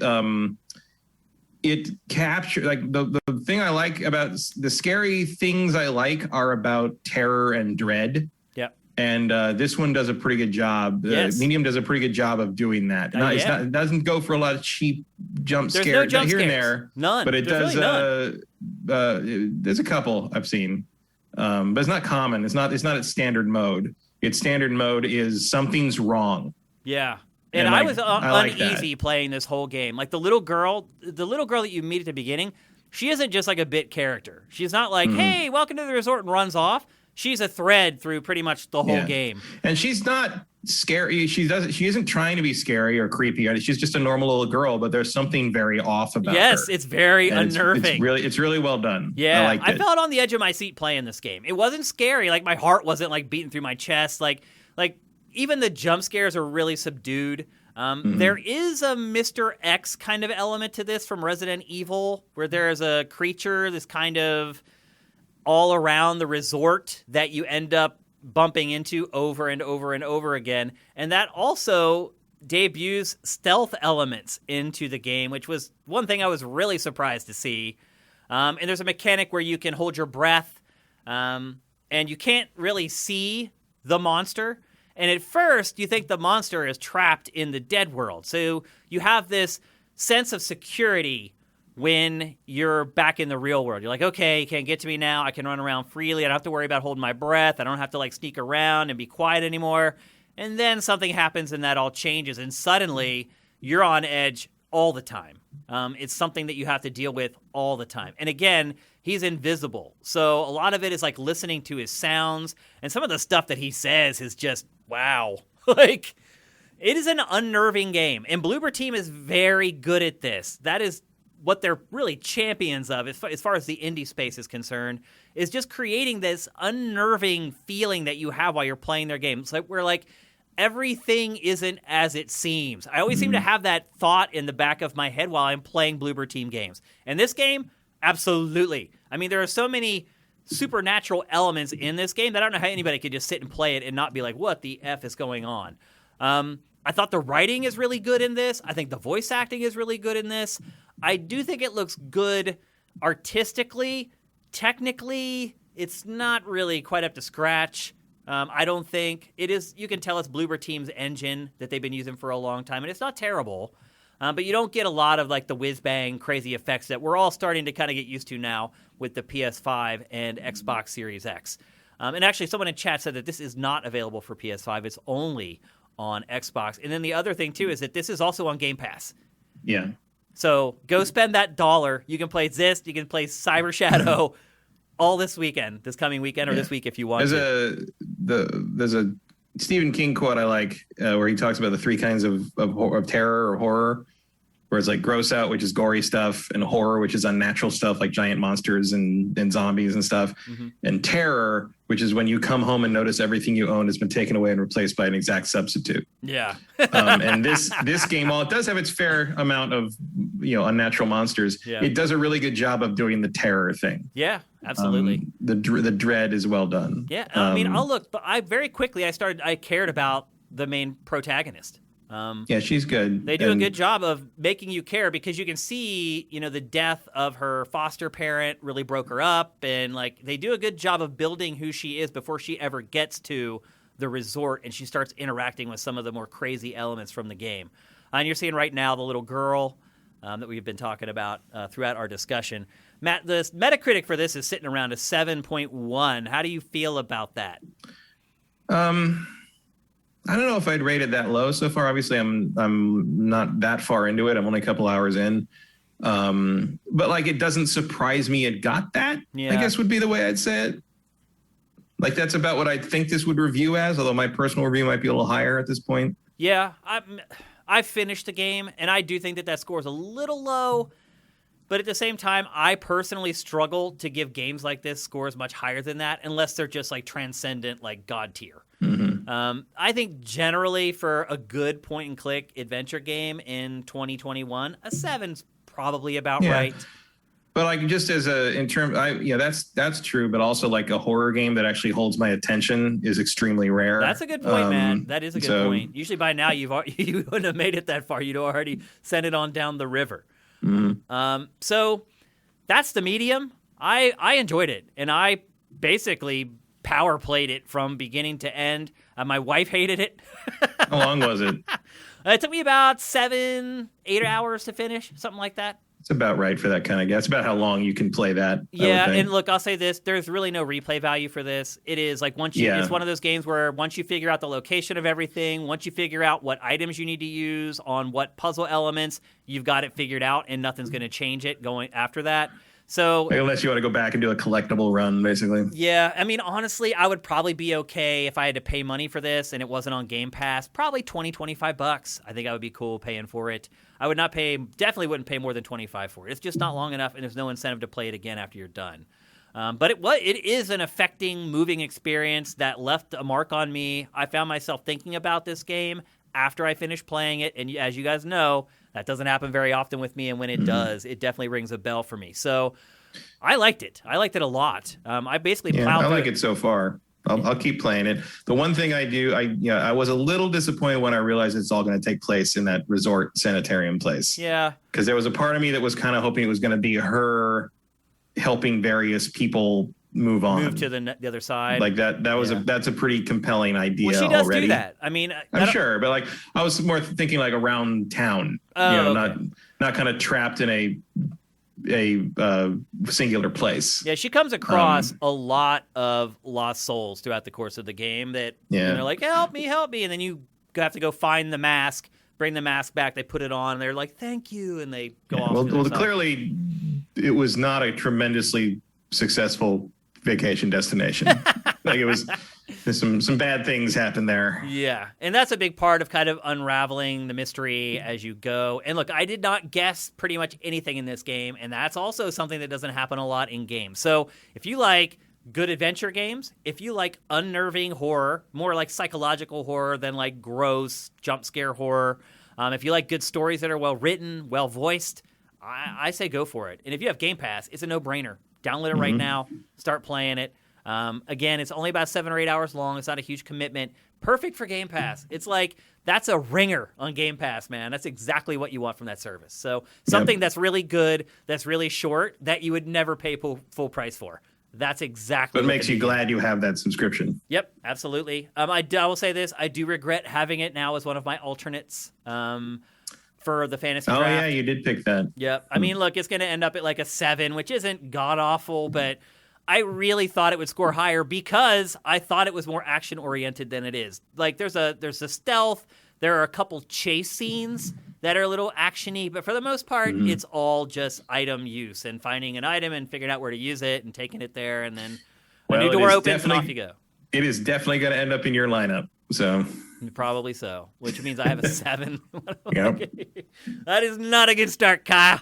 All right. Turn to 0. Yep. So I said earlier that was supposed to be the last topic of GameFace 245, and now that I'm looking at the time, maybe it should have been because we only have a half hour left. But something happened this morning that I knew Matt was going to be over the moon about, and I was kind of over the moon about too, and so we had to discuss it, and that is that we got the first trailer for Mass Effect Legendary Edition, basically a remastered version of the Mass Effect trilogy. Matt, I know so little about Mass Effect compared to you that I want you to lead this discussion. I'm sure you've watched this trailer a couple times at this point, and I just want you to tell us what you think of it.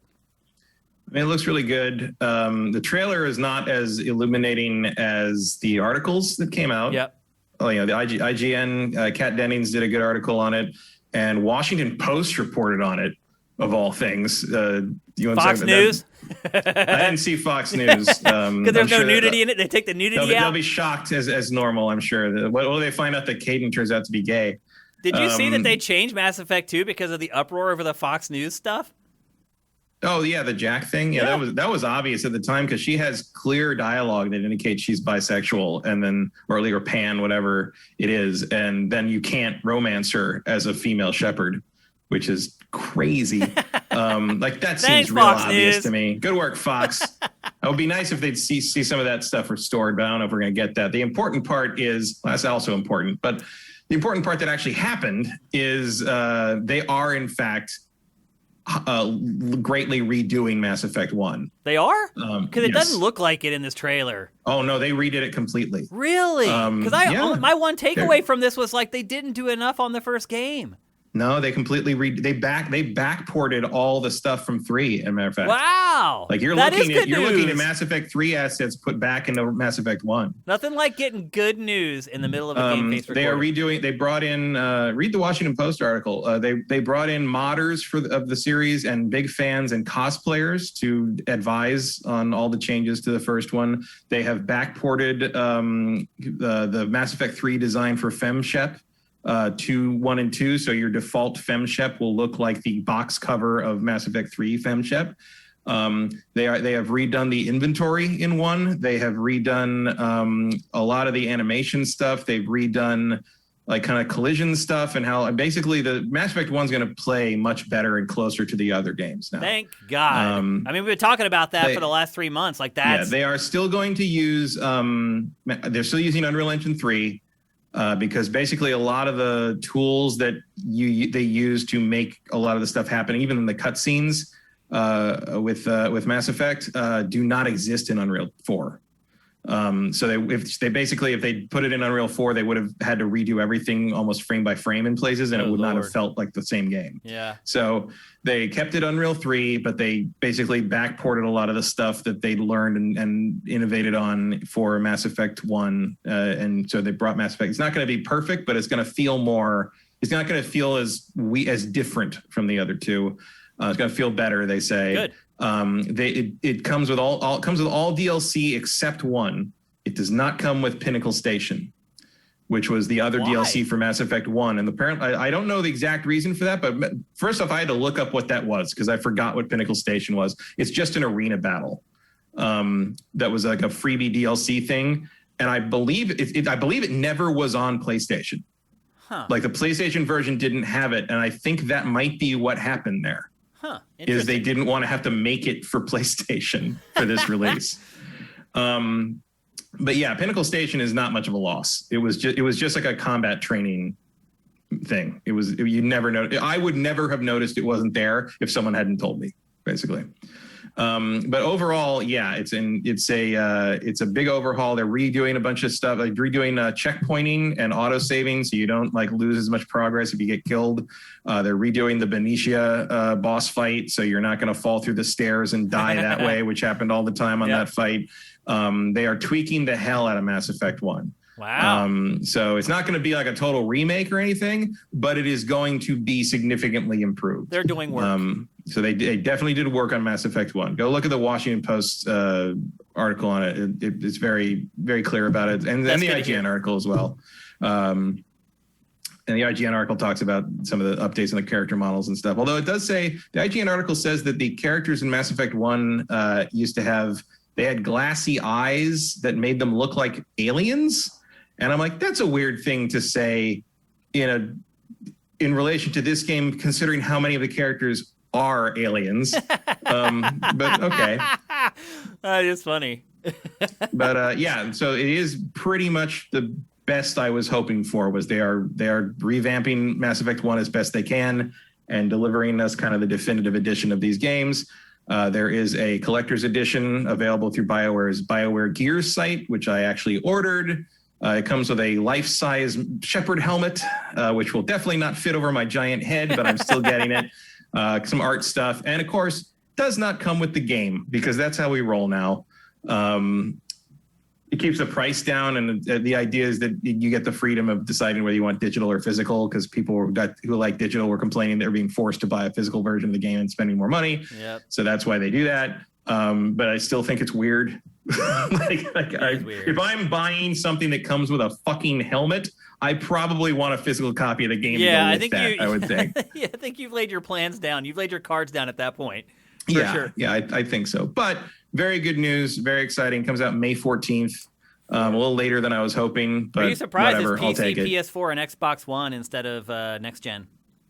Not really. I think they've been It's working 4K, on this for a while. HDR. Yeah.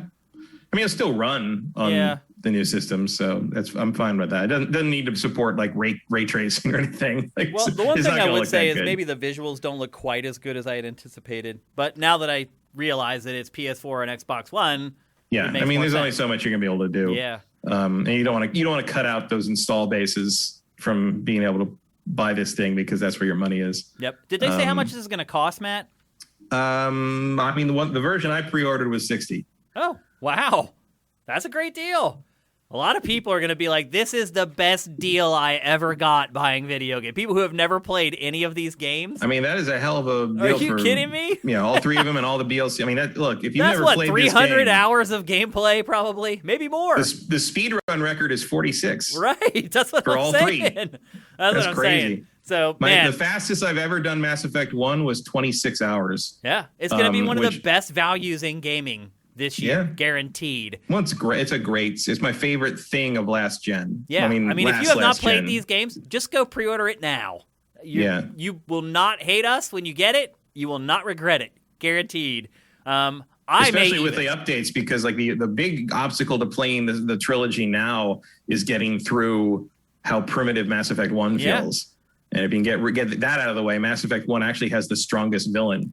It is a shame that the save, there's no way to get your saves into this new version. Yeah, I'd rather just start over anyway. Yeah. I wouldn't. I wish I could pick up where I left off before, because a couple of them, I got really far into it and stalled at like the 30-hour mark or something. Like, I would like to be able to pick up there, but I understand why they can't. Yeah, I mean, I did complete all 3 of my main trilogy playthroughs, and then I finished the first one 5 times.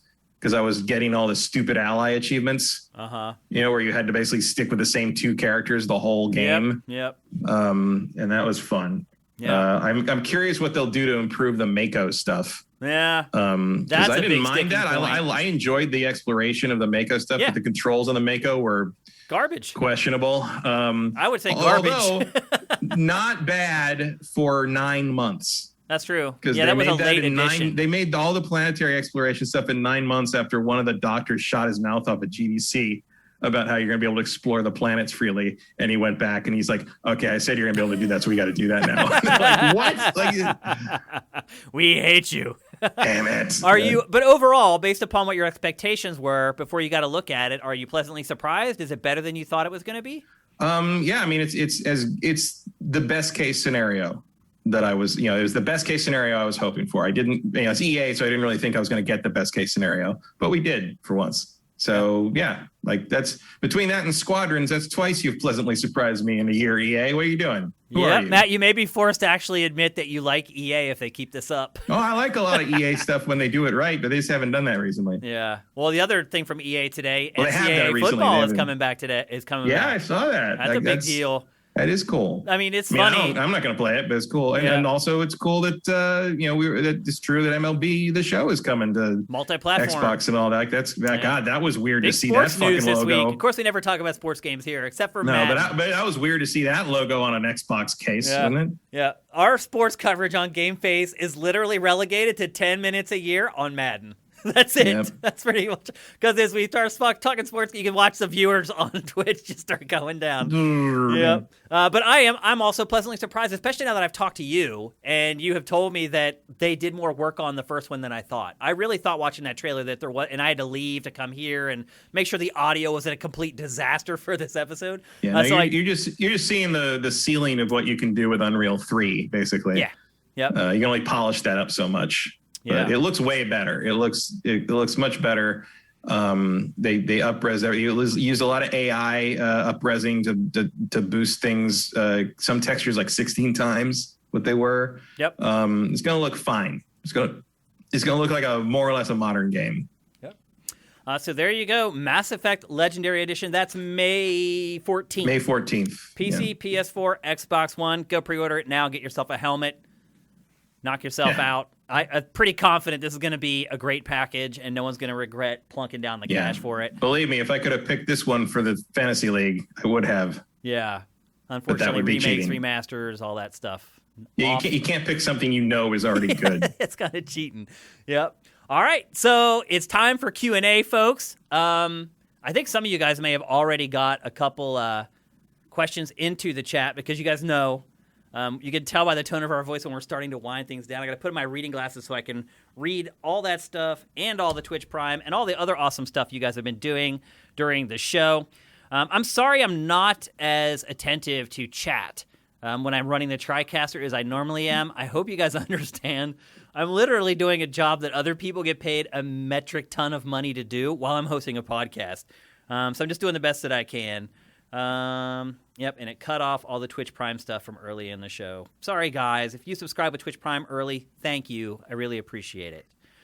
And JM Rain, once again, making it rain. Thank you, brother. That's awesome. Let's see if we can find some questions. As always, go at Sifted Games in the chat. It makes it a lot easier for us to find the questions. Justin Horman, thank you for Twitch Prime. Appreciate it. JM Rain, thank you for gifting a bunch of people subs. That's awesome, man. It's really great. First question from Swanlin. What's up, man? Hope you're doing good. I noticed in the last few streams, any game capture you have has noticeable capture glitches. It was very noticeable with Cyber Shadow today. Others notice it too. Anything wrong with... Yes, there is. My capture card died. Yep. The capture card that I've had an AverMedia Live Gamer Extreme. Ever since we got robbed. I had another capture card that got stolen in the robbery, and then you guys very graciously replaced it with your donations, and that was the card that I got. And at first I thought it was a problem with AverMedia's either its firmware or the program that they try to make you use called RE Central. And I went through a big process with them, and they're like, nope, your card died. And I'm like, how did my card die? That card has literally sat on the desk in that same spot forever. It's never been moved. And it died somehow, and it still kind of works. So my birthday is Friday, And for my birthday, I asked for from my wife, and she is not happy about this. She may be listening right now, actually. She sometimes watches the end of the show. She's not happy about it. She does not want to buy me a capture card for my birthday. She's like, that seems very impersonal. And I'm like, you cannot buy me anything else that'll get more use out. I'll get more use out of. So I think she's going to. Is it impersonal if it puts you in a better mood on a daily basis? Exactly. And I just told her, I'm like, I'll think of you every time I use it, and I'll use it every day. And I think that maybe sold her on it. But anyway, I think on Friday I'll get my new capture card. If I don't, I will buy my own capture card on Friday, and we'll also have the ability to start capturing in 4K. And be able to do some stuff in 4K for you guys as well. So yes, I'm surprised it took this long for people to notice it because it's actually been an issue for a while now. But at first, like, it was only happening intermittently. And like, if I do 4 chunks of B-roll for a show, there'd be like one game that had a little bit of like corruption in it. This, sitting here watching the monitor, this was the worst show of them all. Perfect timing, though, for the new card to come in. So yes, there is a problem with my capture card. Yes, I'm aware of it, and yes, it's already being replaced. So blue skies ahead. ETH Demon, what do you think of Sega restructuring their company into 2 departments? I think it makes sense. The pachinko / gaming, they're such different things with different audiences, different. I think most importantly, the way that you generate revenue from the two are so different that they should never be a part of the same company. I mean, you want separate departments for your general retail channel and your organized crime front. So, yes, Matt put it far better than I did. And essentially, that's probably what's happening, Matt. I mean, pachinko it's a shady thing in Japan. Like, you're not supposed to be able to play it for money, but you can. And all you got to do is take your balls. Literally, you leave the pachinko parlor, and you walk right across the alleyway in a door, and you pay. It's like this weird loophole. They buy the balls from you, so it's not gambling. Yep, it's bizarre. So there's like all this shady stuff. Also, like we had a lot of translators when we were over there who would not go in. You're right. Pachinko parlors. Yeah, our fixers. They're like, no, don't. And they were like telling us not to go in there. I'm like, no, I'm going out. Dude, and they're basically like, They're basically like, go in, and if they come at you, like basically, say, like you can't understand anything. You're a dumb Westerner, and they'll probably let you go. Yeah. So that was it. There's this weird stigma around them, and people are like, don't go in there. Like, bad things happen in there. So yeah, separate that out from Sonic. It just makes too much sense. Yeah, so I think it was a good idea. I think it'll help the video game division as well, not having to kind of deal with the other stuff that's going on at Sega at the same time. So yeah, I think it's good for everybody. Edith 420. Shane, have you thought about making a finance/investing show for sifters? I think that's called Pactor Factor. Yeah. Also, nobody wants that responsibility. Yeah, we have Pactor Factor. It's the only gaming finance show in the world. We're the only ones that have a gaming finance show. And he actually did give stock advice this week.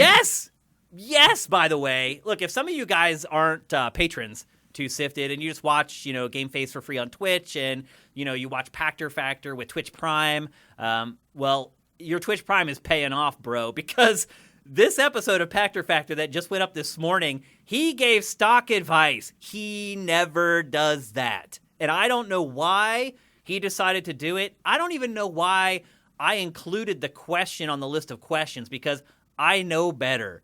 And for some reason, it just completely slipped my mind that he had told me I won't answer questions like this because that's what I get paid for. And so I accidentally left it on there, and then he answered it. And after he answered it, he said, don't make a habit of putting those questions on the list. And I was like, 10-4. So yes, we are the only gaming website in the world that has a finance show. I don't know how you're not aware of it. And if you can't afford to, or you don't want to become a patron, you can subscribe with Twitch Prime, and you can get the show day and date when our patrons do. And you give us a free $2.50 a month.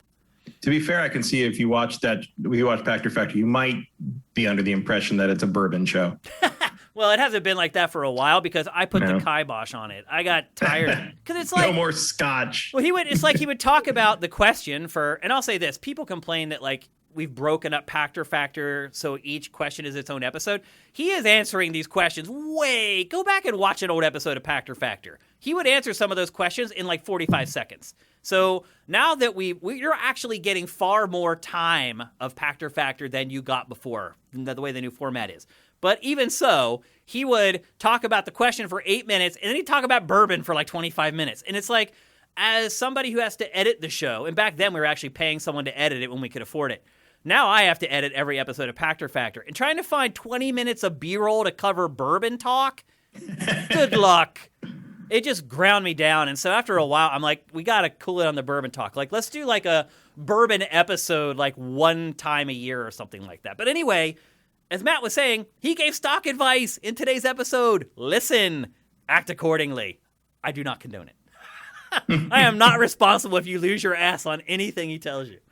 Let's see. May is a new March, huh? This is from Johnny Hurricane. May is a new March, huh? Lots of games ending up there. I guess this year it is, yeah. I mean, look, we haven't got to March yet. We're close.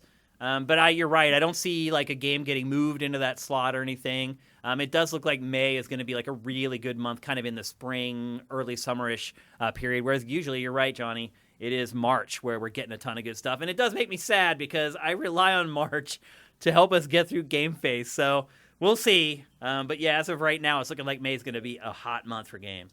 Did we hit the full hype train again? It looks like I see the choo-choo. Yep, it looks like it. Thank you, guys. Thanks, everybody who contributed to the hype train.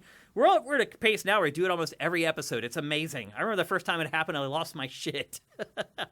Let's see if we got any more. Here's the last one from Vincent. Thoughts on multiplayer not being a part of Mass Effect 3 in the Legendary Edition? I am totally fine with that. Not here for that. I played a lot of great. it. I liked it. It was good. It was okay. Also, it's still going. Yeah, it's still alive. It's still live on the original Mass Effect 3. So if you want to play it, you can just play that. Yep. I would not. Also, I don't want to start over on that. I'm never gonna miss it. Yep. I don't miss it at all. I'd rather play Call of Duty. I'd rather play games that are really built for multiplayer instead of playing a multiplayer mode that's just kind of tacked on to something. Yeah, well, I don't think it was all that tacked on, but it was a nice you're right. co-op. That's not fair. It was a nice co-op, like, fire team wave, fight the waves thing. I played it a lot at the time. I don't need to do that again. Yeah. I don't remember a whole lot about it, which means it probably didn't leave a big impact on me. One final question from JamRain99, who made it rain again. Thank you for the hype train and everything you do on our live streams, giving away subs to people. It's awesome. And he asks, how can somebody get involved in curating for the site? Send me an email. Send us an email. jobs@sifted.net, SIFTD.net. And we'll get you hooked up. You have to jump through some hoops first. Like, we need to talk. And there's some training that is involved. It's not just like, hey, do it. And you can do it. But if you're willing to do that, anyone is willing to do that, and think it's something you might enjoy, just send an email to jobs@sifted.net, and we'll start talking about it. So that's it. That's GameFace 245. I told you that this episode was chock full of games, even for the first week of February. I can't believe we had a show like this. I'm very happy that we did. I was really worried when the show ended last week. I was like, what are we going to do next week? That's the conundrum of the content creator, as it were.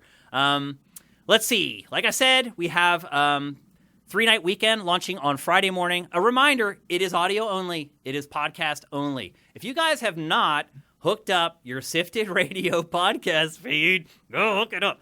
I don't know why you guys aren't hooking up your podcast feeds. It makes Sifted awesome. Seriously, it takes a minute. Do it. There's 3 feeds. There's one for GameFace, there's one for Pactor Factor, and there's Sifted Radio. And you hook them up the same way. It's so easy. Just do it. It changes everything with Sifted. You're getting pinged by us all the time as we're putting new stuff in there. And 3-night weekend will be in the Sifted Radio podcast feed. So you haven't done it already for the 10 shows that are running through Sifted Radio. Do it now. I really am excited about this show. I really think this could be finally something new that we do that could pop for us. So I really, really need your support behind this, guys. Look, I don't want you to lie. If you don't like the show, I'm not asking you to be like, it's awesome, even though it really sucks. But if you like it, please share it. Please tell people, this is cool, this is different, this is something that no one else is doing, and at least maybe they'll give it a chance and they'll listen to it. But it is podcast only. Just keep that in mind. As I say at the end of every episode of GameFace, Sifted is 100% supported by our patrons. If you're listening to the show on Stitcher, Spotify, Apple Podcasts, Google Podcasts, iHeartRadio, it's out there on all of them. If you're listening on any of those services and you want to help us out, please head to patreon.com/sifted. We really got beat up with the Patreon turnover this month. And typically when we lose people and I look at the reports, it usually will have like a bunch of different reasons. It'll be like, lost my job, need money for something else that I'm doing. Every single one, my financial situation changed. And I was like, whoa. Like, you're starting to see, like, at least we're finally now starting to see the COVID, like, hitting our audience. And I'm actually very happy that we haven't seen anything like that until this month, that you guys have been okay to be able to, like, keep in your jobs and stay afloat. It was striking to see. Right before we started today, I found out that my favorite restaurant in LA is closing because of that. Everything's closing here, man. Like everything's got to start anew in LA, Matt. Like almost all our favorite restaurants have closed on the west side. Thanks for dragging this out, anti-mask dipshits. Yep, I mean that's exactly what it is, and the complete ineptitude, complete lack of our federal testing leadership and our vaccination. And now finally it's ramping up. Let's all just hang in there for a little bit longer. It's too late for so many businesses, and no support, no payments to help them get through. What are you doing right now if you own a bar? I don't know, man. I don't know how people survive. Oh, they got $600 like a year ago, Matt. Yeah, it's insane. Anyway, look, if you're somebody who is a part of those patrons who just lost your job and just can't afford to do it anymore, and you're watching this on YouTube because it's free on YouTube. I don't want you to think that like I'm begrudging you, man. Like I'm rooting for you. I'm hoping that you can find a job. And we'll be here when you get back, hopefully. Who knows? Who knows what's going to happen? The world's crazy right now. But anyway, I'm just sending my best to everybody. I know everyone's struggling right now. I got a lot of love for everybody who has supported Sifted. You guys have been amazing. So on behalf of Matt, who you can find on Twitter at @mkyle, you can find me, Shane, at Dinfire on Twitter. And if you are someone who maybe just had to leave our Patreon and you need to kind of figure out, okay, what's going on with the site on YouTube, definitely follow at Sifted Games. Anytime we publish anything anywhere, we post it at Sifted Games on Twitter. It could be your guidepost to make sure you're still getting all our content as soon as you can. And again, I hope that everybody who has lost their job or is having issues trying to find a job finds one soon. We'll see you next week, next Tuesday, 1 p.m. Pacific, 4 p.m. Eastern. GameFace is up and out.